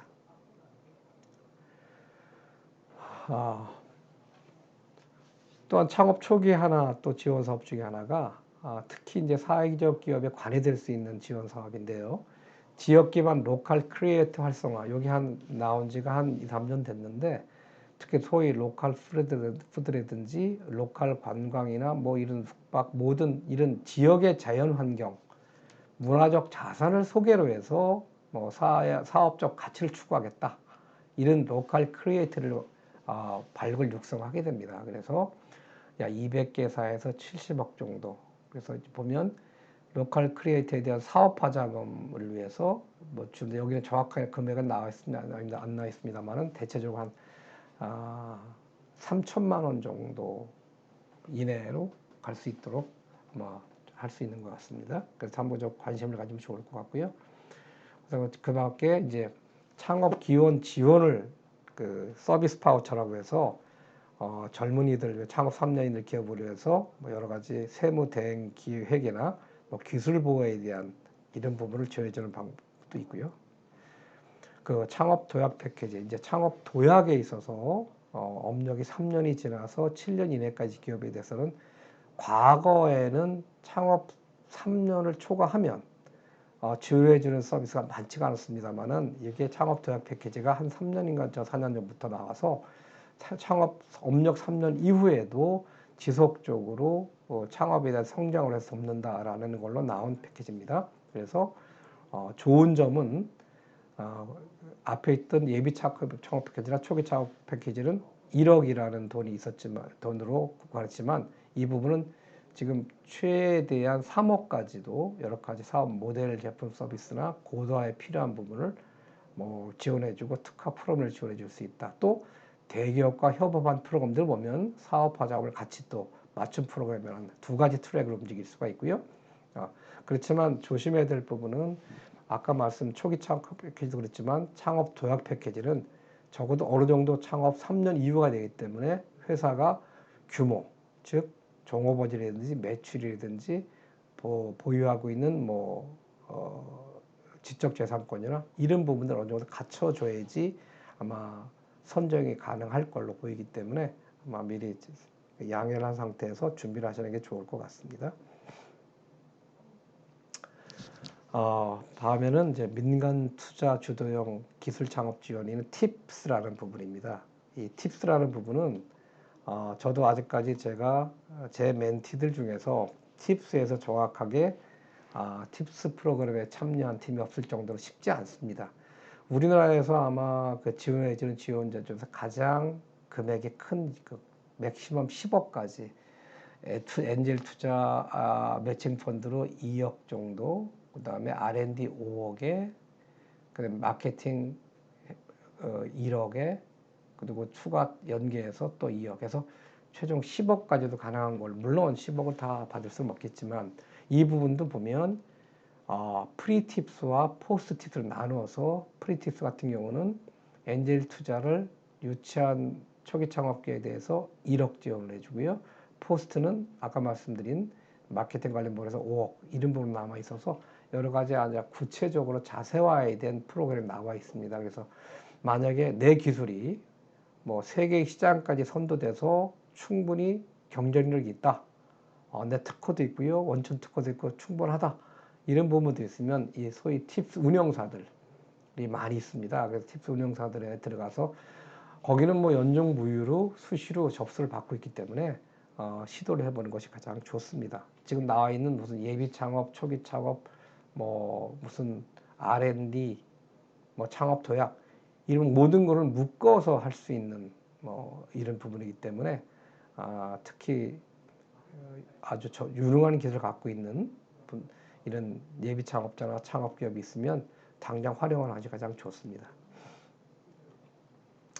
그 밖에 이제 전 세계 혁신 거점에 어떤 해외 진출 플랫폼으로 해서 K 스타트업 센터가 있습니다. 그래서 만약에 내가 현지에 가서 어떤 현지 태핑 시장을 좀 태핑하고 또 현지 시장을 안착 위해서 어떤 프로그램을 할 건가, 현지에 대한 법률 규제나 경쟁사 이런 조사를 하기 위해서 할 수 있는 프로그램이기 때문에 아마 해외를 진출하고 싶은 스타트업 있으면 아마 이용을 하면 좋을 것 같습니다. 글로벌 엑셀러이팅 지원 사업은 비슷한 이야기지만 글로벌 진출을 희망하는 창업을 대상으로 엑셀러이팅 해주고 소위 실증, 프루프 오브 컨셉이죠. 어떤 실증에 대한 프로그램을 제공해줘서 시장 검증이나 해외에서 비즈니스 모델에 대해서 검증을 해주는 좋은 제도입니다. 그래서 아마 내 비즈니스 모델이나 아이템이 해외에서 좀 통할까? 이런 부분을 사전에 아마 조사하기는 좋은 걸로 되어 있는 거고요. 그 다음에 이제 혁신 분야 창업. 이 부분이 특히 작년부터 아마 혁신에 대한 부분, 비대면. 이게 아마 재작년부터군요. 코로나19 사태로 나와서 소위 비대면 분야에 유명한 예비 창업 기업. 저도 재작년에 그 해외 유학생, 식인 유학생들이 찾아와서 해서 아마 비대면 분야 하나 선정시킨 경우 있습니다만은 새롭게 특히 이 부분은 이제 5, 6월 달에서 나오는 부분이지만 괜찮은 부분 별도로 즉 비대면에서 특화되어 있는 부분이라면 별도로 아마 생각해서 지원할 만한 그런 부분입니다. 이 부분이 좋은 점은 사업화에 어떤 1억 5천까지도 가능하고 하고요. 이런 부분이기 때문에 아마 별도로 생각을 할 필요가 있습니다.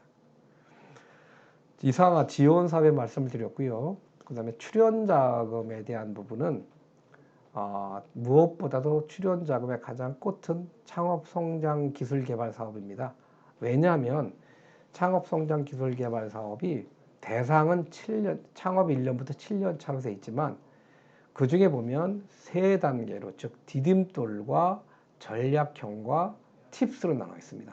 이 중에 초기 창업자가 가장 접근이 용이한 게 디딤돌, 즉 가장 먼저, 그러니까 유일하게 R&D를 수행하지 않은 업체가 할 수 있는 그 디딤돌 과제가 있습니다. 따라서 대체적으로 수준들이 그렇게 높은 수준이 아니어서 다른 전략형이나 팁스에 비해서는 훨씬 더 진출이 용이한데 이 부분도 물론 뭐 거의 10대 1 가까이 되긴 하지만 그래도 용이한 편으로 1.2억 원, 1억 2천만 원을 최대 1년까지 그 협약 기간을 통해서 그것도 자유 공모로 지정을 합니다. 자유 공모로 시행을 하기 때문에 정부 지원 출연 개발비도 보면 90% 이내, 내 부분은 내 부담은 10%죠.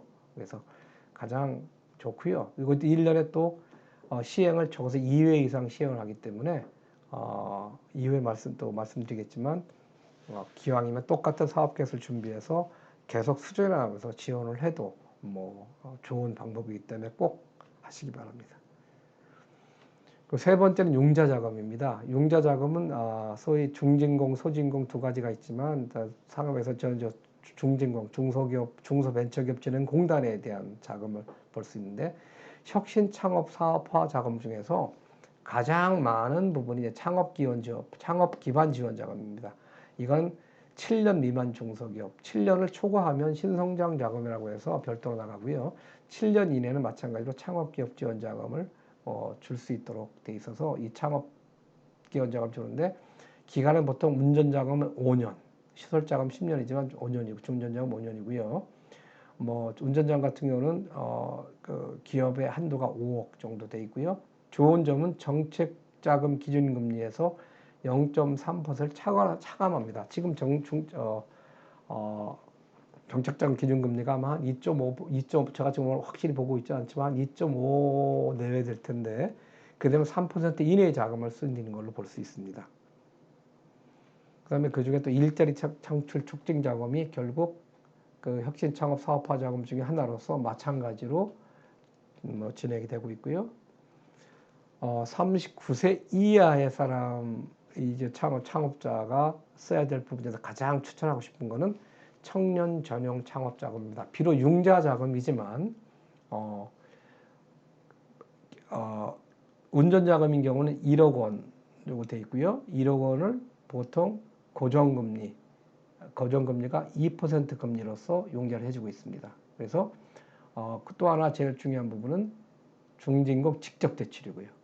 그러니까 직접 대출은 보면 앞에 나와 있는 그 일자리 창출 자금이나 창업기반 지원 자금은 중진공 직접 대출 또는 금융회사 대리대출이 나와 있습니다. 이 또는이 들어가면 중진공 직접 대출보다는 금융회사로 가는데, 무슨 말씀이냐면 중소벤처기업진흥공단은 엄격하게 얘기해서 금융기관은 아닙니다. 정부의 돈을 관리를 하는 어떤 그 정부에 대한 지원 자금을 관리하는 기관이기 때문에, 그렇지만 특별히 본인들이 일정 한도 금액에서는 직접 대출 관리를 하고 있습니다. 소액인 경우, 즉 청년 전용 창업 자금이나 요 뒤에 나오는 개발기술 사업화 자금 같은 경우는 중진공 직접 대출입니다.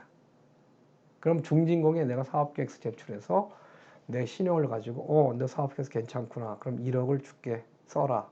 뭐 예를 들어서 청년 전용 창업자 같은 경우는 6년이잖아요. 운전자금 여기 6년으로 나와 있는 6년 동안에 이 자금을 쓰면 되는데, 그렇지 않고 창업기업 지원 자금을 일반 신청을 했어요. 일반 신청을 하면 나중에 그러면 너 1억 됐어. 1억을 그럼 주겠는데 내가 직접 대출하지 못하고 은행을 통해서 줄 테니까 네가 거래하는 은행에서 받아라. 그래서 거래은행으로 돈 1억을 쏴줍니다. 그럼 내가 거래은행을 가서, 예를 들어서 신한은행을 갔어요. 그럼 신한은행 가면 신한은행은 당연히 채권 관리를 하게 됩니다. 중소기업진흥공단은 돈만 빌려줬지 채권 관리는 은행에서 한다고 하면, 은행은 자기 돈으로 들지 않고 중소기업진흥공단이 돈을 받아서 창업자에게 대출해 주지만 채권 관리는 자기 책임이기 때문에 담보를 받아오라고 합니다. 그래서 할 수 없이 창업자는 담보를 받으러 어디로 가냐면, 내가 특허나 제조업인 경우는 기술보증기금으로 가고요. 그 다음에 일반적인 유통이나 이런 경산업 같은 경우는 신용보증기금으로 가서 또 지급본을 받아옵니다. 자, 그러면 내가 거래하는 카운터파티 상대방이 중소기업진흥공단이고요. 은행이 있고요. 보증기관이 있어요. 벌써 이렇게 두 군데가 더 추가적으로 생기고, 금리 코스트도 중진공 기본 코스트가 있지만 보증기관에 가서 보증료 1년에 0.3, 0.5에서 1%까지 되는 보증료를 내야 되고, 또 은행의 수수료를 또 내야 됩니다. 그렇죠? 그렇게 되면 프로세스도 복잡해지고 금리도 높고, 그래서 가장 좋은 부분은 직접 대출인데, 지금 보면 청년 전용 창업자업이 그래서 1억 원까지 주면서 6년에 직접 대출입니다. 연 2% 고정금리고요. 그래서 아마 청년들 39세 이하 분들은 이걸 필히 받으시라. 그러나 아까 처음에 말씀드렸듯이 미리 받지 말고 무료의 지원장을 먼저 향유하고 나서 나중에 회사가 뭐 절 필요할 때, 없을 때 그때 뭐 받으시라라고 말씀을 드리고 싶습니다.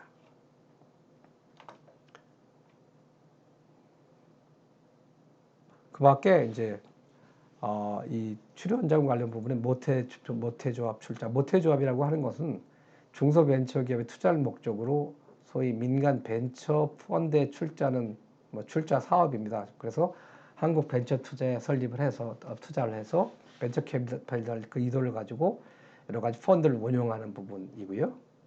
그 밖에 벤처 투자 활성화에 대해서 중소기업이 벤처 투자 유치나 엔젤 투자 기축을 하는 그런 활성화를 하는 그런 사업이 있고요. 그다음에 M&A, 소위 인수 및 합병, 기업들 자체가 인수나 합병을 위해서 또 이렇게 운영을 해주는 이런 부분이 있습니다. 지금까지 소위 정부에서 얘기하는 창업에 대한 지원 제도, 즉 지원, 출연, 융자, 그리고 투자에 대한 자금에 대한 부분을 알아봤습니다. 그럼 이제 사회적 기업에 대한 부분을 한번 잠깐 리뷰를 하고 넘어가 볼까요? 사회적 기업이라고 하면 당연히 법에 의하면 취약계층에 여러 가지 일자리를 제공해서 그밖에 사회적 가치를 활용하는 기업이고, 지속 가능한 일자리나 지역사회 발전 등의 여러 가지 서비스를 하고 있고요. 유형은 사회 서비스 제공이나 일자리 제공, 혼합형, 지역사회 5개로 나눠져 있고, 소위 사회적 기업에 대한 그 4가지의 형태가 있다면 일반적인 사회적 기업, 협동조합, 마을기업, 자활기업. 근데 여기 보면 가장 먼저 시작된 부분이 2007년에 고용노동부 소속으로 사회적 기업 육성법에서 나온 사회적 기업이고요. 두 번째가 2011년에 마을기업이 나왔습니다. 행정안전부에서 지역 주민에 대한 수익 사업을 위해서. 그리고 세 번째가 협동조합 기본법에 의해서 2012년도에 그 협동조합 5인 이상이 모여서 할 수 있는 협동조합이 나오고, 똑같이 해에 이제 자활기업이 나왔는데, 요 내용들 현재 보면은 흐름들을 보면 사회적 기업은 2017년에 1,800개에서 약 3,200개로 약 2배 가까이가 늘었고, 협동조합도 12,000개에서 22,000개로 많이 늘었고, 그렇지만 마을기업은 여전히 비슷한 상태고 자활기업은 줄었습니다. 무슨 말씀이냐면 결국은 이제 마을기업이라는 부분은 지역적인 한계가 있기 때문에 발전할 수가 쉽지가 않고요. 그렇지만 협동조합은 쉽게 5인 이상이 모여서 만들 수 있는 협동조합과 또 사회적 기업 마찬가지로 지원에 대한 부분이 있기 때문에 사회적 기업과 협동조합이 여전히 많이 늘어나고 있는 부분인데, 이 중에 보면 협동조합 같은 경우는 상당히 많아 보이지만 매년 엄청나게 많은 협동조합이 설립이 되지만 또 폐업을 하는 부분이 많이 있습니다. 그래서 부침이 심해서 이 부분은 향후 좀 보여야 될 것 같고요. 그래서 재정 지원을 보면 일자리 지원, 사업 개발 비용이 전부 다 주고요. 그 밖에 보험료나 세제 지원이 있지만, 그래서 그게 잠깐 또 말씀드릴 수가 있고, 그다음에 창업에 대한 소셜 벤처나 사회적 육성 사업 이런 지원 제도가 있고, 성장 지원도 팔로에 대한 플랫폼, 상품 경쟁력, 유통 채널 제출 이런 부분이 있습니다. 참고적으로 고용노동부에서 나오는 사회적 기업 일자리 창출 의견을 보면 일반적으로 최저임금 기준으로 해서 보통 그 각기 예비나 인증기업당 자부담이 좀 늘어난 부분이 있어서 아마 이 부분은 예비 사회적 기업 2년, 뭐 인증에 3년에서 5년 동안 충분히 사회적 기업에 대한 인건비에 대한 지원을 충분히 받는데 뭐 당연히 필요한 부분이 있고요. 또 사업 개발비 지원도 이러한 기업들이 사업 개발할 때 필요한 부분이 있기 때문에 전체적으로 필히 받을 수 있는 사업이라고 볼 수가 있습니다. 그 밖에 사업 기업 사회적 기업 육성 사업과 또 중소벤처기업부에 있는 사회적 경제기업의 성장에 대한 집중 지원이 있고요. 그 다음에 소상공인 협업 활성화 이 부분은 소상공인시장진흥공단에서 주로 협동조합을 위해서 뭐 말한 자금이고요. 그 밖에 소셜벤처 육성, 이 소셜 임팩트 펀드, 임팩트 펀드라고 하면 기존에 있는 펀드, 즉 단발로 끝나는 한 번의 투자에 비해서 끝나는 투자가 아니라 뒤에서 제가 설명을 드리겠지만 소위 시리즈별로 처음에 CD 투자부터 나중에 성장까지 중점 종합적으로 지어주는 거를 보통 요새 나오는 임팩트 펀드라고 합니다. 그 밖에 임팩트는 보증이 있고요. 그 다음에 사회적 기업의 정책 자금, 아까 말씀드린 중소기업 벤처기업진흥공단에 나오는 뭐 창업기업 지원 자금이나 여러 가지 지원 자금의 종류로서 사회적 경제기업에도 경책 지원을 해주고 있습니다. 그 다음에 이제 사회적 경제기업 전용 작업이 소상공인 시장진흥공단에 있고요. 그 다음에 사회적 경제에서 특례 보증, 아까 말씀드렸듯이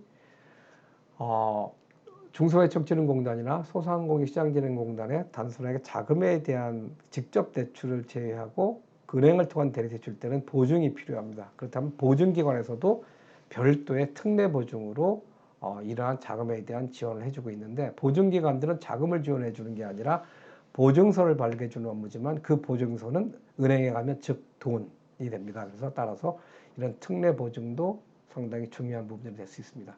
그 밖에 참고적으로 보면 아까 예비 창업 패키지가 있었지만 이 시도 지자체별로 보면 사회적 경제 창업 성공 패키지가 여기 나와 있습니다. 여기 보면은 이게 이제 경기도 사회적 경제센터에서 보면 지자체별로 또 별도로 사회적 경제 기업에 대해서 뭐 창업 성공 패키지 같은 이런 사업들도 수시로 나와 있습니다. 여기 뒤에 제가 참고적으로 이러한 사회적 경제에 대한 주요 사업별로 각 부처별로 고용노동부, 중소벤처기업부, 문화체육관광부, 산업통상자원부, 보건복지부 쭉 이런 12개 부처에서 나오는 사회적 경제 주요 사업을 참고적으로 불러드렸고요. 참고해 봤으면 좋겠습니다. 그리고 이 자료는 한국사회적 기업진흥원에 보면 참고 자료 나와 있기 때문에 참고하시면 좋을 것 같습니다. 자, 그러면 아까 제가 서두에 말씀드릴 때 투자에 대한 부분을 상당히 창업 초기 때는 조심을 하고 적어도 2, 3년 이후에 흑자를 내는 부분 이상에서 생각을 하라고 생각하였지만 어쨌든 투자에 대해 뭘 잠깐하게 언급을 한번 해보겠습니다.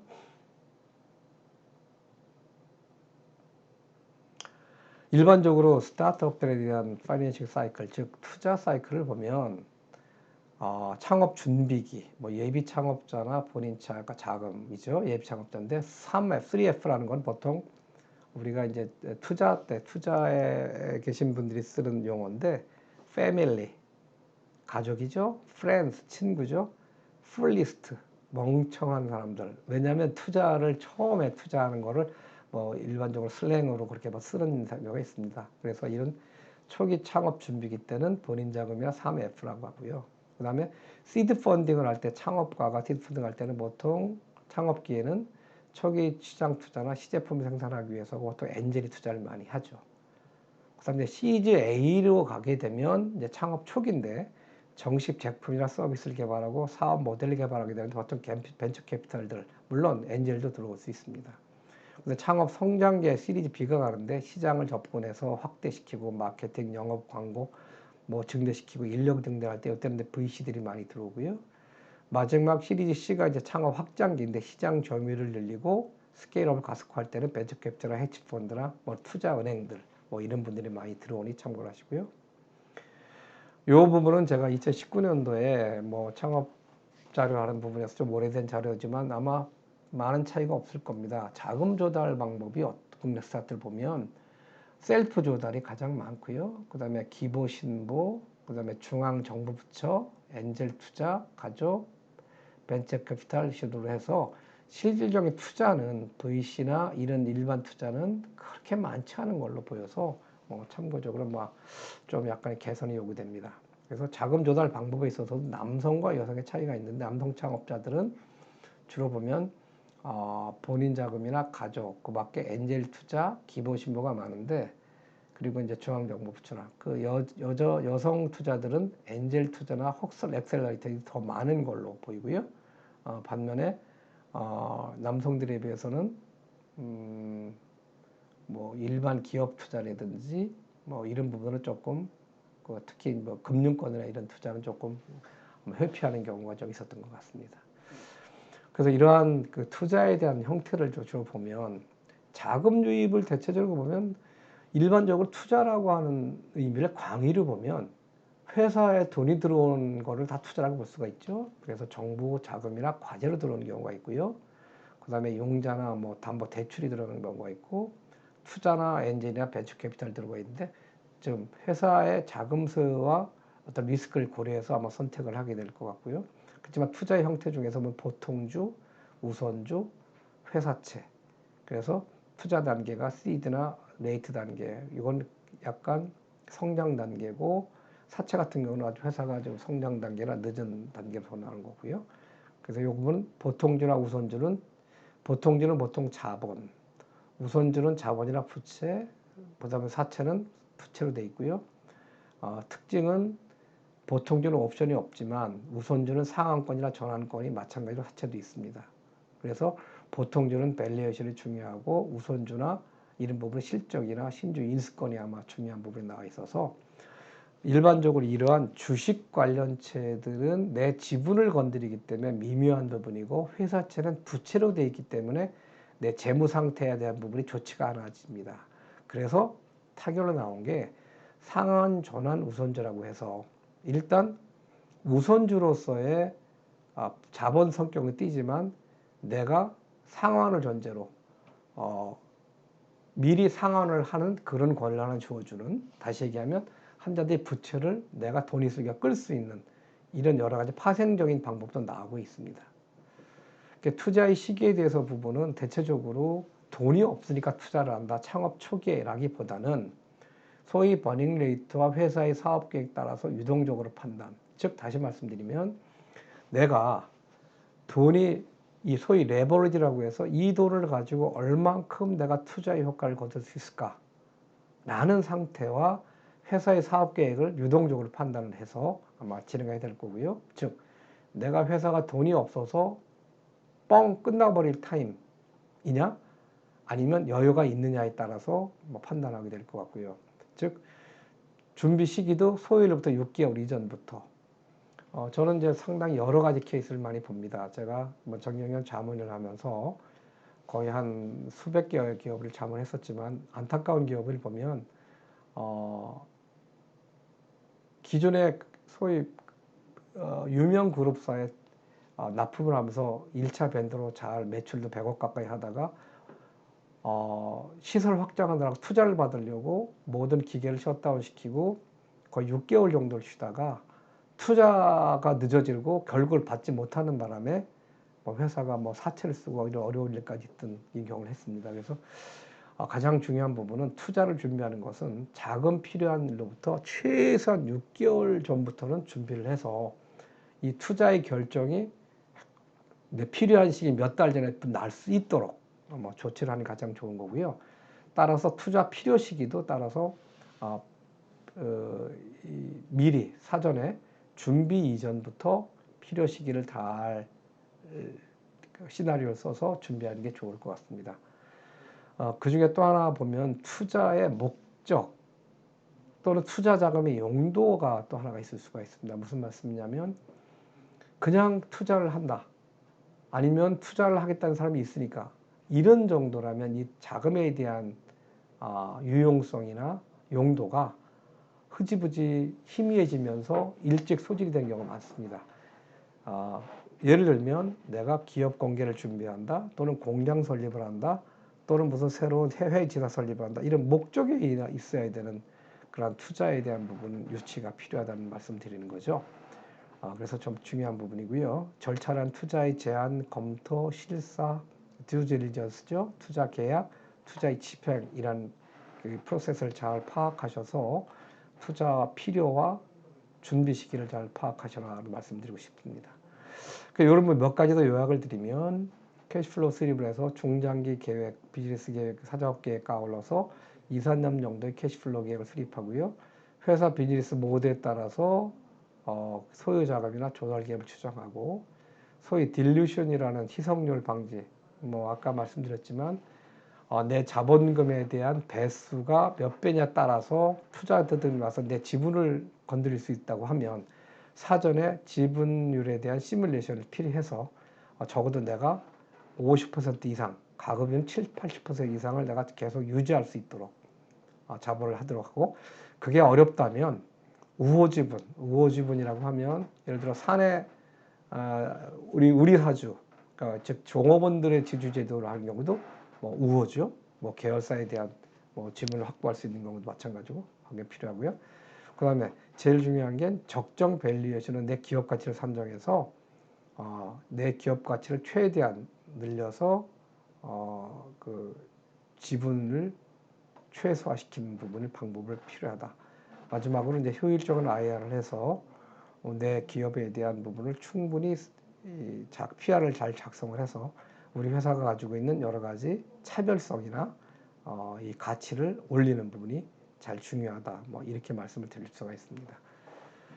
이상의 말씀을 잠깐 투자에 대한 형태와 전략을 드렸지만 참고적으로 이제 어떤 자료를 한번 뽑아보는 건데 스타트업 20팀이 말하는 소위 IR 벤처 캐피탈 꼭 한다를 보면 네 차별성이 무엇고 팀 구성, 익스잇이라고 하면 투자를 한 투자자들이 어떻게 내 투자에 대한 회수를 할까 이런 거죠.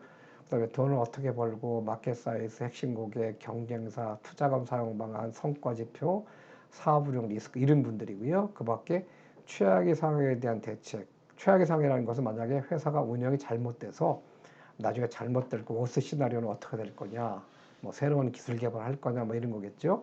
그다음 기술적 진입 장벽이 낮은 것 같다. 그럼 경쟁사가 많지 않겠느냐.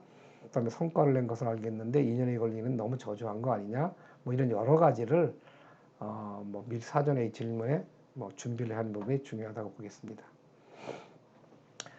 그리고 이제 이 투자에 대한 마지막으로는 지금까지 말씀드린 투자 여러 가지 말씀드렸지만 엔젤 투자도 그렇고 모든 투자들이 의외로 쉽지가 않습니다. 그래서 요새 많이 하고 있는 크라우드 펀딩에 대한 말씀을 드리면 다들 알고 계시지만 소위 집단 지성에 의한 이런 것들을 말씀드릴 수가 있고요. 그 종류를 보면 후원, 기부형 가장 많이 쓰는 게 리워드형 후원 기부형으로 해서 예를 들어서 예비창업 창업 초기에 초기 제품을 만드는데 그 크라우드 펀딩으로 해서 제품 나오는 부분으로 상환을 하는 방법이죠. 이렇게 되면 선주문 후 제작 방식으로 초기 제작비가 들지가 않고 시제품으로 자금 조달이 가능해서 훨씬 더 서로가 좋은 거 자금 조달해서 좋고 제품 만들어줬고 또 제품도 같이 판로가 보장돼서 같이 팔 수 있는 이 여러 가지 좋은 제도로서 쓸 수 있는 부분이 있겠습니다. 근데 정책자금 지원 제도가 크라우드 펀딩에 대해서 여러 가지 기업은행에 대한 지원 정책과 신용보증기금의 보증 프로그램 그리고 엔젤 투자 매칭 펀드, 크라우드 펀딩 매칭, 상장 사들이 펀드 이런 부분들이 있어서 특히 또 크라우드 펀딩 매칭 스타트업 지원도 있고요. 펀딩 기관 이런 부분이 있기 때문에 참고적으로 이 자료를 보시고 되겠습니다. 자, 그럼 제가 6개 챕터를 벌써 지금 시간적으로 보면 1시간 20분 정도 했습니다. 이제 40분 정도밖에 남지 않았는데 이런 부분을 앞으로 보면 지금까지 말씀드린 자금에 대한 부분이나 정책 자금에 대한 부분이나 또는 투자에 대한 부분은 다 몰라도 좋습니다. 왜냐하면 이런 부분들은 자료를 보면은 나와 있으니까. 다만 지금 그러면 앞으로 말씀드린 내용은 앞으로 40분 동안 말씀드릴 이 준비 활용 전략이 가장 중요하다고 볼 수 있습니다. 그래서 이 부분을 잘 유의하시길 바라고요. 자, 그럼 이렇게 좋은 자금과 지원 제도 있지만 이걸 어떻게 이제 준비를 하고 활용할 것인가에 대한 말씀을 드리겠습니다. 자, 가장 먼저 사전에 준비해야 될 부분은 언제 어디에서 어떤 작업이 나올 것이냐, 신문에도 나올 수 있고요, 정책 지원에 나올 수 있고, 창업이나 해당 기관 홈페이지에 나올 수 있고, 빨간 글씨 써 있는 부분 kstar.co.kr, 이거는 창업 지원 총합 정보관리 시스템의 창업 사업화 지원 자금입니다. 그 다음에 smtech.co.kr은 중소기업 기술개발 정보로 인한 출연 자금이고요. 코스메스나 그 밖에 세마, 그 다음에 소셜 엔터프라이즈 전부 이 부분은 지원 자금인데, 중소벤처기업진흥공단, 소상공인시장진흥공단, 한국사회적기업진흥공단, 이런 융자 자금입니다. 그리고 비지인프.co.kr이나 이런 부분들은 보증 또는 뭐 전체적으로 종합 지원에 대한 말씀드리는 거고요. 자, 이러한 소스, 소위 언제 어디서 어떤 작업이 나올까를 갖고 있는 소스를 갖고 있다면, 그 다음에 해야 될 부분은 나한테 필요하고 사용하기에 가장 적당한 자금이 뭐냐, 지원 기관이 어디고, 지원 분야가 어디고, 자격 조건이 어떻게 되고, 자금의 용도나 지원 시기, 지원 절차도 있고요, 이런 지원 조건도 있고, 이런 부분에 있어서 어떤 이 성향에 대한 부분을 분석을 하고 나의 적당한 자금을 추출해내야 되겠죠. 그렇게 되면 설득력 있는 신청서, 즉 사업계획서 작성. 전에 말씀드렸지만 보통 예비창업 패키지가 20대 1이다. 그럼 결국 내 전경자가 19명, 20명인데 이걸 판가름하고 쓸 수 있는 척도는 뭐냐면 결국은 사업계획서거든요. 그러면 얼만큼 좋은 내 아이템과 비즈니스 모델, 이거를 어떻게 잘 써서 선정될 수 있는 것을 만들 수 있느냐. 그 지원 취지에 부합한 뭐 내용으로 구성을 하죠. 즉 상업 사업화냐, 용자 자금이냐, 적금이냐. 그 밖에 또 간결 투명하게 정확한 사업 내용을 할 것이냐, 그리고 심사 기준 잘 확인할 것이냐, 이런 부분에서 사업 계획 작성하는 부분이 그 다음에 중요하다고 볼 수 있습니다. 그래서 이번 활용 프로세스를 제가 매트릭스를 만들면 보통 예비 창업자나 사전 진단을 통해서 판단합니다. 즉 창업 단계 분석이 어떻고 유형이 어떠냐에 따라서 창업했느냐, 성별, 연령별, 사업의 유형, 예비 창업자나 기창업에 따라서 뭐 예를 들어서 여성인 경우가 뭐 예비 창업자다 그러면 경진대도 있을 수 있고요. 그 다음에 창업 성공 패키지가 또 있을 수 있고, 그 다음에 여러 가지 그 R&D 관련된 부분은 창업 성장 기술 개발 사업, 그 밖에 뭐 창업 사업회 예비 창업자는 예비 창업 패키지, 심지어 재창업 망했다가 재창업하는 경우도 제도전 기술 자금이나 성공 패키지가 있다. 이런 부분들을 매트릭스를 만들어서 한번 작성을 해보자. 뭐 이렇게 될 수가 있고요. 그러면 이러한 사전에 무엇 할 건지를 좀 곰곰이 생각해서 3단계로 생각을 했고, 또 이런 매트릭스 만들어 놨고 됐으면, 아까 처음에 제가 서두에 말씀하셨지만 언제 어디서 어떻게 나오는지에 대한 시기에 따라서 불분명하기 때문에 이런 부분을 즐겨찾기로 뭐 kstartup.co.kr, 그 다음에 기술개발 R&D 출연, 융자자금, 사회적 자금 해서 각기 이 부분을 나의 즐겨찾기 놓고서 일주일에 한 번 정도 이상을 아마 지속적으로 모니터링 하는 게 좋겠습니다. 그래서 이런 부분을 결국 사전 진단을 통해서 지원사업 선택 후에 사업 계획을 준비하는 것을 프로를 보면 사전 진단은 창업 단계냐, 창업자 분석, 사업 유형 분석, 그다음에 지원 사업도 사업화냐, R&D냐, 물론 또 사회적 기업도 있겠죠. 이런 사업 계획서를 아이디어 단계, 아이템 확정, 사업 구체화, 타당성 분석, 사업 계획서 완성을 해서 서류나 대면 평가로 들어가는 플로우를 만들어 보자 하는 부분으로 만들었습니다. 그래서 한번 참고해 좀 보시면 될 것 같고요. 그렇다면 이제 이런 것들을 준비하기 위해서 그럼 어떻게 했으면 좋겠느냐, 몇 가지 한번 제가 제안을 드리겠습니다. 첫째, 창업 아이템의 기술적인 또는 차별성을 제고하자. 말씀드리면 혁신적 창업, 즉 기술 창업 중심과 아이디어 기반 창업이 있는데 지금 혁신적 창업을 우선 고려해서 제조과 정보기술을 합하는 경쟁력, 이게 4차 산업이죠. 뭐 IoT, 인공지능, 로봇, 나노, 요새 뭐 메타버스, VR, AR이 나오고 있죠. 이런 부분을 감안하면 좋겠고요. 성과 중심의, 즉 글로벌을 진출할 거냐, 고용 창출할 거냐, 뭐 이런 여러 가지, 그다음에 지적재산권 획득할 거냐, 이런 부분에 대한 부분을 강화하고, 특히 시장성, 기술성, 사업성에 대한 검토를 하자. 세 번째가 체계적인 사업계획서인데요. 시장 분석, 기술성 차별화 포인트, 시장 진입 전략, 그 다음에 그 특허, 뭐 이러한 수익 창출 방안, 예상, 그 밖에 제품 추가 개발, 수출 및 뭐 확장성 제시해서 특허 출원이나 할 수 있도록, 또 그 밖에 또 스와트나 STP처럼 툴을 할 수 있도록, 이런 부분을.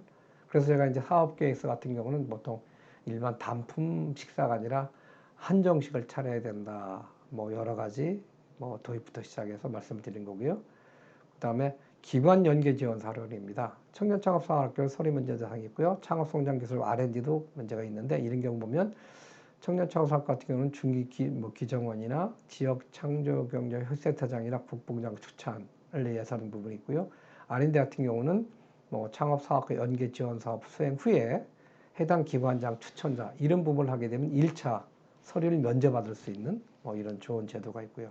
그 밖에 신청 횟수를 확대하는 지원 사업, 즉 창업성장기술개발사업, 예비창업 패키지 및 추경인데, 이 부분은 추경이 올해부터는 추경 관련 2차가 나오는 게 작년부터 비대면이 나오고요. 올해는 또 창업중심대학 예비창업 패키지라는 것, 창업중심대학 위주의 패키지가 또 나와 있습니다. 그래서 실질적으로는 예비창업 패키지나 초기창업 패키지나 다 이외로 뭐 지원할 수 있는 그런 형태를 갖게 돼 있고요. 그 다음에 이제 사전에 이제 준비 전략에 대한 부분에 사전에 점검할 사항이, 먼저 창업 교육 이수 및 아이템 확정. 요 뒤에 이제 사이트를 보여드리겠고요. 창업 교육에 대한 부분은 여러 곳에서 하고 있지만, 가장 접근이 쉬운 게 kstartup.kr 페이지에 보면 창업 에듀가 있습니다. 거기 보면 예비 창업과 청해 창업과 뭐 이 창업 도약 케이스별로 나오는 단계별로 교육이 프로그램 나와 있고요. 물론 동영상 무료 교육입니다. 그 다음에 창업 3단계 인지, 아까 말씀드렸죠. 창업 1단계에서는 일반적인 인큐베이팅에 가서 사업계획서 작성하고 아이템 확정, 사업계획서 작성 준비해라. 2단계 이제 정부 지원 사업에 들어가서 정부의 무료 자금을 활용을 하자. 3단계 가서 이제는 정부 지원 사업 플러스 필요하다면 뭐 용자 자금을 쓸 수 있도록 하자. 이런 거 인지를 하고요. 그다음에 운용 규모가 과연 자금 수지가 내가 얼만큼 적은 자금이 소요될까? 예를 들어서 내가 한 2, 3천만 원 소요되는 그러한 지원 사업인데, 억지로 사업비를 늘려서 뭐 1억을 달라고 요청할 수 있다면 나중에 실질적으로 사업비 수행할 때 제대로 신청을 못하게 되면 그 돈은 사장이 됩니다. 그래서 그럴 필요 없다는 얘기죠. 잘 지원하려고. 반면에 내가 1억이 필요한데 3천만 원만 신청하는 부분도 문제가 있는 부분이고요. 그래서 이런 부분 잘 활용을 하자. 그리고 지원 사업의 준비 절차는 맞춤형 지원 사업 설계를 규모, 즉 규모나 용도나 여러 가지 자격 등을 맞춤형 설계를 하고, 그 다음에 일시 절차, 이런 지원 공고 사이트를 일정별 확인을 잘 해보자. 그리고 신청 서류 준비를 1차, 2차, 대부분의 1차는 서류 평가입니다. 그죠? 서류 평가가 1차고요. 요거에 대한 이제 작성에 대한 부분은 잠깐 말씀을 좀 이따 드리겠지만, 그 다음에 2차 평가는 이제 대면 평가, 발표 평가를 하고 있죠. 거기 맞도록 잘 준비를 하고, 그 다음에 사업계획서 지원 신청서를 완성해서 신청을 잘 하자. 이게 이제 준비 전략 팁이고요. 사업계획서, 그 다음에 사업계획서 작성입니다. 별도로 사업계획서 작성만 하나 가지더라도 몇 시간 정도에, 또 며칠 정도로 해도 모자랄 정도지만, 여기서 사업계획서 작성 팁을 뭐 한 장으로 말씀드리는 게 참 어려운 얘기인데, 잠깐 말씀을 들어보면, 먼저 아이템 제목입니다. 키워드를 3가지 정도로 구성을 하자. 즉 A를 B 어떻게 강화, 또는 어떻게 향상시킨 무엇. 그죠? 그럼 키워드가 3개입니다. A를 어떻게 향상, 강화, 개선한 무엇. 이렇게 3가지 구성을 하자. 가끔 제가 그 심사 때 보면 안타까운 것은 예를 들어서 로봇, 드론 이렇게 두 자로 제목이 나옵니다. 그러면 심사위원 입장에서 특히 서류평가 때 대한민국의 서류평가의 이 상황이나 스테이터를 보면 상당히 열악합니다.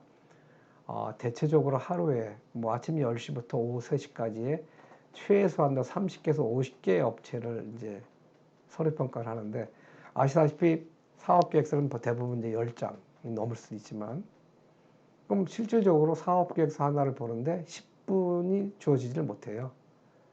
더구나 나중에 이제 거기에 뭐 엑셀 되어 있는 점수까지 집어넣고 또 나중에 코멘트까지 달게 되면 사업계획서 읽은 시간은 5분도 안 됩니다.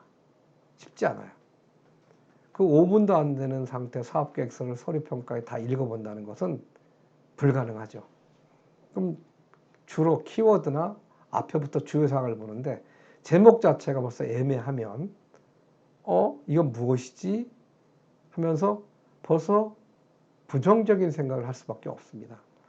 그래서 처음에 앞에 제목과 그 내 아이템 소개에 있어서 이게 무엇이구나 할 정도로 명확하게 심사위원이 느낄 수 있도록 제목부터 컴팩트하지만 알기 쉽게 쓰는 게 좋습니다. 그래서 제목이 저는 그래서 서류평가에 한 10점 이상을 차지할 수 있다고 볼 수 있습니다. 그래서 키워드 3개 구명하고요. 두 번째는 기술성, 시장성, 사업성. 기술성이라 하면 쉽게 얘기하면 기술 경쟁력 또는 차별성을 얘기하는 겁니다. 제일 중요한 부분은 내가 차별성 있고 경쟁력 있다는 걸 증명할 수 있다면 좋죠. 그게 뭐죠? 특허죠. 그러나 예비 창업자가 특허를 가지고 있는 경우가 많지 않기 때문에 물론 제가 추천해 드리는 건 최소한 특허 출원 정도에서 출원 제목과 번호는 갖고 있어라 하고 싶습니다. 그러면 없는 것보다 나으니까. 그죠? 그래서 그렇지 않으면 내 기술이 무엇인가에 대한 차별성을 분명히 피력을 해야 됩니다. 그래야지 경쟁력이 있는 거죠. 두 번째, 시장성입니다. 시장성은 나는 세계에서 첫 번째입니다. 시장이 없어요. 그죠? 따라서 초기 시장이거나 기존에 있는 시장 중에서 뭐 추가되는 뭐 이런 경우가 좋겠지만 제일 중요한 거는 이 시장이 늘어난다는 에비던스, 자료, 도표나 그리고 또 시장이 크다는 것, 시장이 크고 성장할 수 있는 시장이다라는 것을 증명할 수 있으면 좋겠습니다. 세 번째, 사업성. 기술도 좋고 시장도 성장하고 있는데 남아야지, 팔아야지, 팔아서 남아야지 경제 효과가 있는 거죠. 따라서 사업성에 있어서는 내가 어떻게 시장을 진입을 해서 앞으로 이런 부분을 어떻게 팔아서 어떻게 수익을 내겠다라는 부분이죠. 이 확산성이 있다면 수출까지. 여기 제일 중요한 부분은 두 가지. 초기에 시장을 어떻게 지휘할 거냐는 구체적인 전략과 마케팅 전략에 대한 부분을 구체화. SNS 마케팅을 하겠다 이런 거 피해야 됩니다. 구체화돼서 내가 어느 블로그를 통하고 뭐를 하고 그것도 종류별로 전시회 상담회를 찾고 뭘 하고 이를 구체화되는 부분이 중요하죠. 그래서 이런 기술성, 시장성, 사업성을 기존에 있는 사업계획 폼에 맞춰서 충분히 필요할 수 있어야 됩니다. 세 번째는 이러한 것들을 내용을 함축을 시키고 차별을 해야 되는데 예를 들어서 항상 말씀드리고 싶은 게 문어체로 써야 됩니다. 예를 들어 끝자리를 뭐 이러함, 이렇음 해야지 이러합니다, 이래 그랬습니다라고 일기형사나 서술적으로 쓰게 되면 읽을 때 볼 때도 그렇고 너무 지면을 많이 찾아서 어렵습니다. 그래서 내용을 함축시키고 그래서 항상 제가 주장하는 부분은 맨 위 헤드라인 2 정도 설명을 드리고 그 밑에 1, 2, 3으로 요점 정리를 해주는 것이 좋겠다. 그러면서 필요하다면 도표와 참고 자료를 활용하는 게 좋겠다. 그렇습니다. 그리고 네 번째는 평가 기준 파악 및 반영. 평가 기준의 각기 해당 사업의 공고에 나와 있죠. 그다음 거기서 또 기준점이나 평가표도 일부 나와 있을 수 있거든요. 그 기준을 파악해서 거기에 맞도록 잘 반영을 하고요. 다섯 번째 중요한 얘기입니다. 많은 분들이 자기만의 워드, 자기만의 용어로 잔뜩 소설을 씁니다. 정작 이러한 사업계획서를 심사하고 평가하고 선정해 주는 것은 내가 아니라 심사위원이에요. 그래서 항상 제가 이제 멘토링 해줄 때 작성을 하고 나서 의자를 건너편 의자에 가서 심사위원 입장을 생각해서 다시 한번 쳐다보자. 그럼 새로 고칠 게 많고 나옵니다. 그래서 이런 부분을 좀 심사위원 입장에 생각을 하고요. 또 여섯 번째, 또 중요한 부분이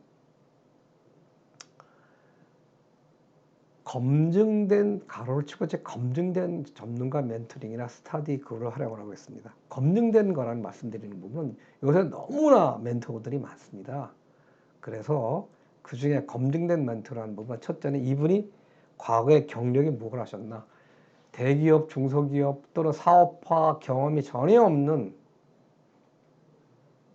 어떤 경우는 뭐 학원 보험 외판을 하다가 와서 하시는 분도 계시고, 난 그래서 사람에 대한 부분을 뭐 어떤 차별을 두는 게 아니라 그래도 적어도 기업과 이러한 창업 분야에서 경험이 있는 분, 그리고 심사 평가를 해보신 분, 또 멘티들을 이런 지원 사업에 단연간 선정을 하게 한 분, 이런 분들을 이력서나 프로파일을 보면서 잘 선정을 하시는 게 좋습니다.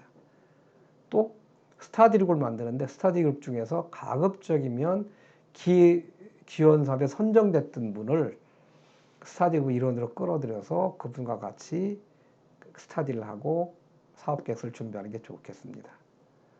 그 다음에 주관기관 선정 전략입니다. 이 부분은 조금 애매한 부분이긴 하지만 수도권이 굉장히 치열합니다. 그러면 주관기관을 수도권에서 중부권까지 좀 내려갈 수 있습니다.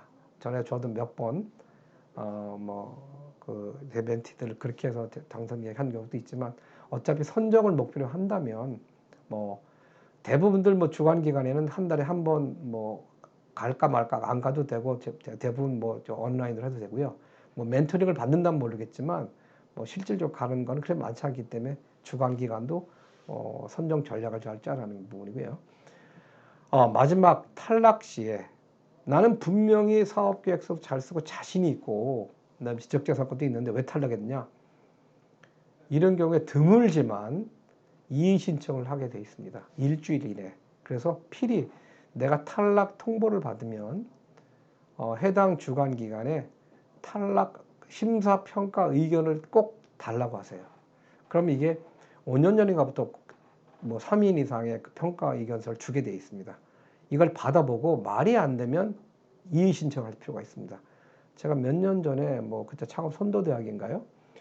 이게 온라인으로 하는 뭐 플랫폼에 있는 뭐 사업인데, 그 평가 의견을 보니까 뭐 오프라인 매장이 없다고 나왔길래 즉시 이의 신청을 하고 그랬더니 나중에 그 주관기관장이 사과를 해서 다른 사업으로 이게 보상을 해준 적이 있는데, 심사위원들은 착각을 할 수가 있어요. 그래서 분명히 탈락하게 되더라도 내가 자신이 있다면, 이해가 안 되면 심사의견서 평가서를 받아보고 이의 신청을 할 필요가 있습니다. 근데 이의 신청을 한 결과는 반영되는 거는 10% 이내지만, 그래도 뭐 내 자신이 심사의견서를 받아보면서 지속적으로 개선나가는 입장을 볼 때는 필요하다고 봅니다.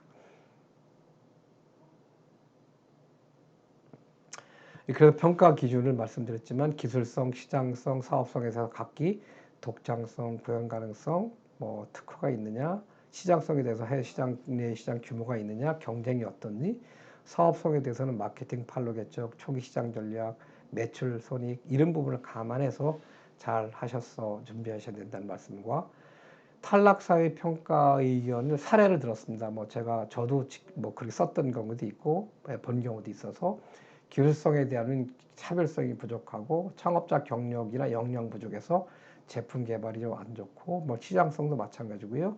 사업성도 보면은 손익 추정 근거가 말이 안 되고, 뭐 진출 계획이 없고 사업비 산출 근거가 없고, 뭐 이런 분들이 아마 이런 내용의 평가 의견이 나올 수 있으니까 참고하시면 좋을 것 같습니다. 그래서 이러한 창업 준비 사이트에 보면 창업 교육에 서울시의 창업 인프라가 있고요. 아까 말씀드린 K스타트업 지역협의 창업 에듀가 있고요. 시설 공간에 보면 창업 교육 세트 시스템의 공간 플랫폼 창조 경제 혁신 센터가 나와 있고요. 그리고 창업 아이템 발굴을 하게 되면 지금 만약에 그 예비 창업자로서 창업 아이템이 애매하고 좀 바꾸고 싶고 없다 그러면 이러한 아이템 발굴에 대해서는 소상공인시장기준의 사업 아이디어나 창업 넷의 성공 사례, 카카오 아이디어 공유 플랫폼의 컨텐츠가 나와 있는 부분을 활용해서 보시면 좋고요. 그 밖에 창업 지원 멘토링은 서울기업지원센터나 경기스타트업 플랫폼에 뭐 이건 제가 멘토링 하고 있는데 참고적으로 썼는데 한번 참고하시면 되겠습니다. 그렇다면 사회적 기업에 있어서의 그럼 준비 전략은 어떻게 쓰면 좋을까? 사회적 기업 입장에서 과연 이 준비 활용 전략을 과연 어떻게 쓰면 좋을까? 한번 해보겠습니다. 자, 비즈니스 모델이나 창업 아이템 선정을 잘 하자. 기술적 차별성을 보유한 혁신형 창업, 4차 산업 연계나 ICT 융합 등. 비즈니스 모델이나 창업 아이템 선정에 대해서 아까 앞에도 언급했었지만 기술적인 차별성이 없다면 좀 쉽지 어렵습니다. 그래서 4차 산업 연계를 하거나 사실은 ICT 융합 같은 걸 추구하는 게 좋겠다. 그런데 참고적으로 보면 제가 며칠 전에 한번 자료를 보니까 요새 책에 창업 중심 대학에서 보면 전통주 개발, 유기농 이런 것들을 많이 하고 있더라고요. 그래서 저는 어떻게 생각하냐면 지금 사회적 기업의 형태를 띈 업체가 만약에 이러한 기술 차별성, 4차 산업 관련된 기술 차별성을 같이 보이기 어렵다면 소위 8차 산업이라고 하면 그 지방에 있는 특성 또는 사회적 가치를 창출할 수 있는 거를 좀 부여를 해서 이러한 비즈니스 모델에 대한 차별성을 갖자라고 좀 말씀을 드리고 싶어요. 쉽지 않은 이야기지만 그래서 이런 부분이 우선 처음부터 보기 좋은 떡, 또 있어 보이는 것. 어쨌든 비즈니스 모델 자체가 단순하거나 그냥 볼 수 있는 게 아니라 좀 새롭고 어떤 뭔가 보유하고 있는 걸로 보여주는 부분이 좋기 때문에 분명히 요새는 포장이 필요한 시대입니다. 그래서 보시면 아시겠지만 요만한 케이크도 보면 엄청나게 큰 포장을 하고 하는 부분이지만 거짓말을 하면 안 되겠지만 포장이나 이런 부분이 필요하다고 보기 때문에 필히 해야 될 부분이라고 보고요. 두 번째는 소유자금이나 운용규모 산정을 사회적 기업 지원, 즉 예비 사회적 기업과 인정 사회적 기업 간에 지원을 해주고 있지만 이 이후에도 지금 최근에는 이제 성장 사회적 기업에 대한 사회적 경제 기업에 대한 성장 프로그램 나오고는 있습니다만은 대부분의 사회적 기업들이 정말 인건비 이런 부담이라든지 이런 부분들에 대한 지원이나 떨어지게 되면 상당히 어려움에 봉착을 많이 하고 중간에 또 폐업하는 경우가 많이 생깁니다. 따라서 사회적 기업 지원 기간 이후에도 그 운영 규모나 소유 자금을 산정해서 캐시플로를 반영해서 예비기 말씀드렸던 예비 창업, 초기 창업, 창업 대학 가면서 충분한 계획을 세우자 이런 말씀드리고 싶고요. 그다음에 지원 사업을 구분해서 단계별로 창업 준비기, 창업 초기, 도약, 기별로 어떤 기본 지원이나 지원 신청을 구분해서 준비하고요. 사전 진단을 통해서 효율적 지원사를 선정하자. 사업 단계별, 사업 유형별 분석을 해서 효율적인 지원사 도출하고 개인보다는 팀으로 추진을 하자. 왜냐하면 고용이나 업무 영역 등에서 사회적 기업의 특성상 혼자는 힘들거든요. 그래서 팀을 구성해서 추진하는 것이 좋겠다. 그리고 지원 공고 사이트를 확보나 점검을 해서 기관과 분야, 지원 내용, 시기 등을 반영해서 어떤 지원 매트릭스를 구성하자. 앞에 설명을 드린 내용을 다시 반복드립니다. 자, 그러면 중점 추진 사항으로 좀 어떻게 했으면 좋을까 말씀을 드리고 싶습니다. 기본 지원 외에 일반 창업 기업과 동등한 기회를 활용하자. 아까 서두에도 말씀드렸지만 일반 기업들이 향유할 수 있는 모든 기회를 향유하고 나서 추가적으로 내가 당연히 받게 되는 사회적 기업의 기본적인 뭐 인건 비전 이런 걸 필요하겠죠. 그 밖에 또 특별하게 또 여러 가지 받을 수 있는 기업을. 그래서 재정 지원이나 사회적 기업 지원 외에 일반 창업 기업 지원 제도를 향유하자. 활용을 하자는 말씀이고요. 그 다음에 사회적 기업의 특수성을 확보해서 재무적 가치와 사회적 가치 창출로 차별화하자. 심사위원 입장에서도 보면 일반 기업에 있는 장점도 충분히 있지만 또 사회적 기업의 특성을 또 가지고 있다라고 생각하면 훨씬 더 호의적으로 심사 때 가점을 줄 수가 있습니다. 그렇죠? 그다음에 맞춤형 지원 사업을 설계해서 규모나 용도 지역에서 앞에도 언급했지만 사전 진단을 통한 작성된 지원 메시지를 활용해서 최적의 지원자 선정을 하고요. 기본 지원 사업 이후 감안한 캐시플로우나 지원 사업 매칭을 하자. 즉 사회적 지원 이후에 생존을 위한 소유자금 조달 계획을 확보를 해야 됩니다. 그래서 사전에 앞으로 내가 3년 뒤에 뭐 지원이 마치고 나서 4년, 5년 차 돼서 앞으로 내가 이런 사업 계획을 만들어서 준비해야 되겠다. 예를 들면 1년 차, 뭐 1년, 2년 차는 초기 창업 패키지, 4년 차에는 창업 도약 패키지, 아니면 3년 차, 2년 차에 다시 내가 R&D 출연 자금을 받고 뭐 이런 그밖에 필요하면 5년 차에 가서 투자를 받던 이런 계획들을 사전에 명확하게 준비를 해 놓는 것이 훨씬 좋다는 말씀 드리는 거고요. 그 다음에 지원 사업 일정 및 확인을 해서 1사분기 대부분 매년 1사분기에 그 마감하는 것이 많습니다. 물론 2, 3분기, 3, 4분기에 2차 모집이 있는 경우 있지만 그래서 청년 창업 사관학교 같은 1월 달, 그 다음에 R&D 관련 부분은 2월부터, 그 다음에 예비 창업, 초기 창업 패키지는 보통 3월에 공고를 많이 하는데 이런 부분을 올해 어떻게 공고를 했는지를 K-스타트업.co.kr에 들어가서 확인을 하시고 거기에 있는 사업계획서 다운받아서 준비를 하시고 그럼 내년에도 이때쯤 하게 되겠다라는 시기를 미리 준비하시는 것이 훨씬 더 앞으로 향후에 나가서 준비가 좋겠죠. 그 다음에 연 2회 이상 지원 사업 아까 말씀드렸지만 예비 창업 패키지 창업 중심 대학 뭐 패키지가 또 나오고 하니까 뭐 보통 3월, 6월 이렇게 2번 정도 될 수 있는 부분 이런 걸 미리 감안하는 게 좋고요. 그 다음에 사전에 평가 절차나 평가 기준을 확인하자. 지원 사업 공고의 평가나 선정에 따른 절차, 즉 1차 서류평가, 2차 발표평가의 방법을 명확하게 파악하고 마지막으로 사업계획서 반성과 신청을 하자.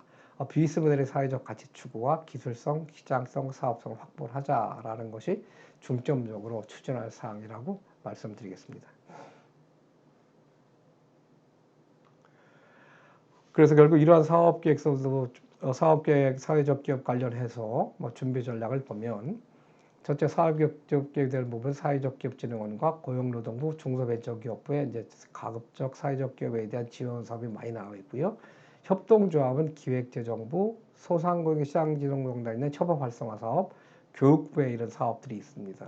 그럼 마을기업에 대해서는 행정안전부가 뭐 소관부서고 문화체육관광부나 국토교통부 관련해서 이제 마을기업 관련돼 있는 부분이 있고 자활기업은 보건복지부 소속이고요. 그 이상으로 제가 그 장수는 페이지는 좀 많지만 전체적으로 아마 뭐 윤곽을 보는 범위에 대해서 아주 깊이는 못하고요. 대상되는 분들 상대로 자금에 대한 부분과 그다음에 정책 자금 그리고 정부 지원 사업 그리고 사회적 기업 그다음에 투자 그다음에 이제 지원 전략에 대한 부분까지 뭐 전체적으로 뭐 말씀을 드렸습니다. 그 중에 아까도 말씀드렸지만 가장 중요한 부분은 마지막에 준비 및 활용 전략으로 어떻게 사전 준비를 해서 어디에서 무엇이 나오는 부분과 이런 부분을 한번 내가 매트릭스를 만들어서 나의 적합화번을 만들어 보자. 그죠? 그러고 나서 이런 부분을 아마 즐겨찾기 이러면서 수시로 파악을 하자. 그리고 아마 내가 진단을 해서 뭐 창업 단계냐 아이디어냐 사업화 준비냐 추진이냐 그리고 창업 단계가 내가 어떤가 그다음 사업 유형도 창업 사업화야 아니면 R&D니 사회적 금이니 뭐 이런 별로 업종이 뭔지 분석을 해서 지원 사업 선별을 하고 사업 계획서를 작성을 해서 지원 준비를 하자라는 부분이고요. 그 다음에 이런 준비 전략에 대한 부분, 그 다음에 사전에 점검하거나 준비할 부분, 그 다음에 사업 계획서 작성 팁 감안을 하시고, 그리고 평가의 기준을 꼭 확인하자. 그리고 어떻게 되는 탈락 사유에 대한 부분도 한번 반영을 하고, 이런 준비 사이트에 사전에 들어가서 뭐 내 자신이 어떤 것들이 나한테 도움이 될 수 있는 것인지, 뭐 예를 들어서 당장 창업을 하기 위해서 내가 필요한 공간들, 돈을 주고 뭐 돈이 많이 있어서 필요한 공간, 좋은 공간 입주하면 좋겠지만 그렇지 않을 경우에 내가 무료로 들어가서 뭐 입사할 경우, 이런 창업 공간 플랫폼 서비스나 창업 교육센터 들어가면 좋은 것은 일반적인 내 사무실 얻는 것보다 대부분도 스타트업들이 입주했기 때문에 동료들 간의 정보, 그 다음에 어떤 교류를 활발할 수가 있습니다. 그리고 이런 센터들이 또 지원 사업을 가지고 있고요. 뭐 지원 사업도 꼭 돈이 아니더라도 교육이나 멘토링, 그래서 같이 어떤 더불어서 할 수 있는 좋은 입장이 될 수 있고요. 또 하나의 아이템은 내가 가지고 지금 진행하고 있는 내 예비 창업자는 뭐 새로운 아이템을 확정시켜야 되겠지만 아이템을 바꾸고 싶든지 확정하지 않은 경우에, 또는 내 기존의 사업을 하고 있음에도 불구하고 사업을 추가하거나 업종경을 하고 싶을 때 필요한 부분이 한번 들어가 보시는 거. 그중에 카카오는 저도 가끔 들어가 보자 좋은 것들이 많습니다. 최근에 한번 감안해 보시는 거고, 그리고서 사업계획서 작성 또는 이런 부분들에 대해서 모든 것에 대해서 멘토링을 받고 싶으시면 서울기업센터나 상담이나 또는 경기 스타트업 플랫폼에 신청을 하셔서 이런 멘토링을 받았으면 좋겠습니다. 그래서 제가 드리고 멘토링 해줄 수 있는 부분은 지금 서울기업센터나 경기 스타트업 플랫폼에 해주시면 되고요. 앞장에 제 소개에 보면 제 이메일과 제 휴대폰이 나와 있습니다. 그래서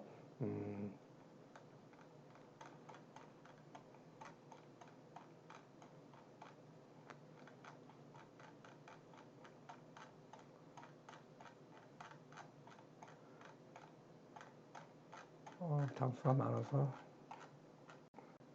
그래서 꼭 필요하신 분들은 사업계획 작성이나 이런 부분에 대해서 문의가 있으면 뭐 메일로 보내주시면 제가 시간 나는 데에서 성실껏 답변해 드리겠습니다. 혹시 질문이, 제가 뭐 아직 질문이 들어온 사항은 없는 것 같네요. 질문 있으면 질문 시간을 일부러 제가 한 5분 남겨놨는데 질문이 없는 것 같아서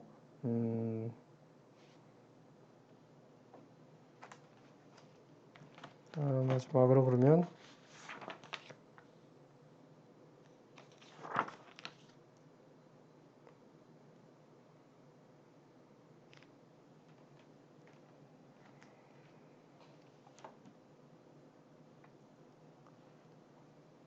그러면 이것으로 오늘 강의를 마치도록 하겠습니다.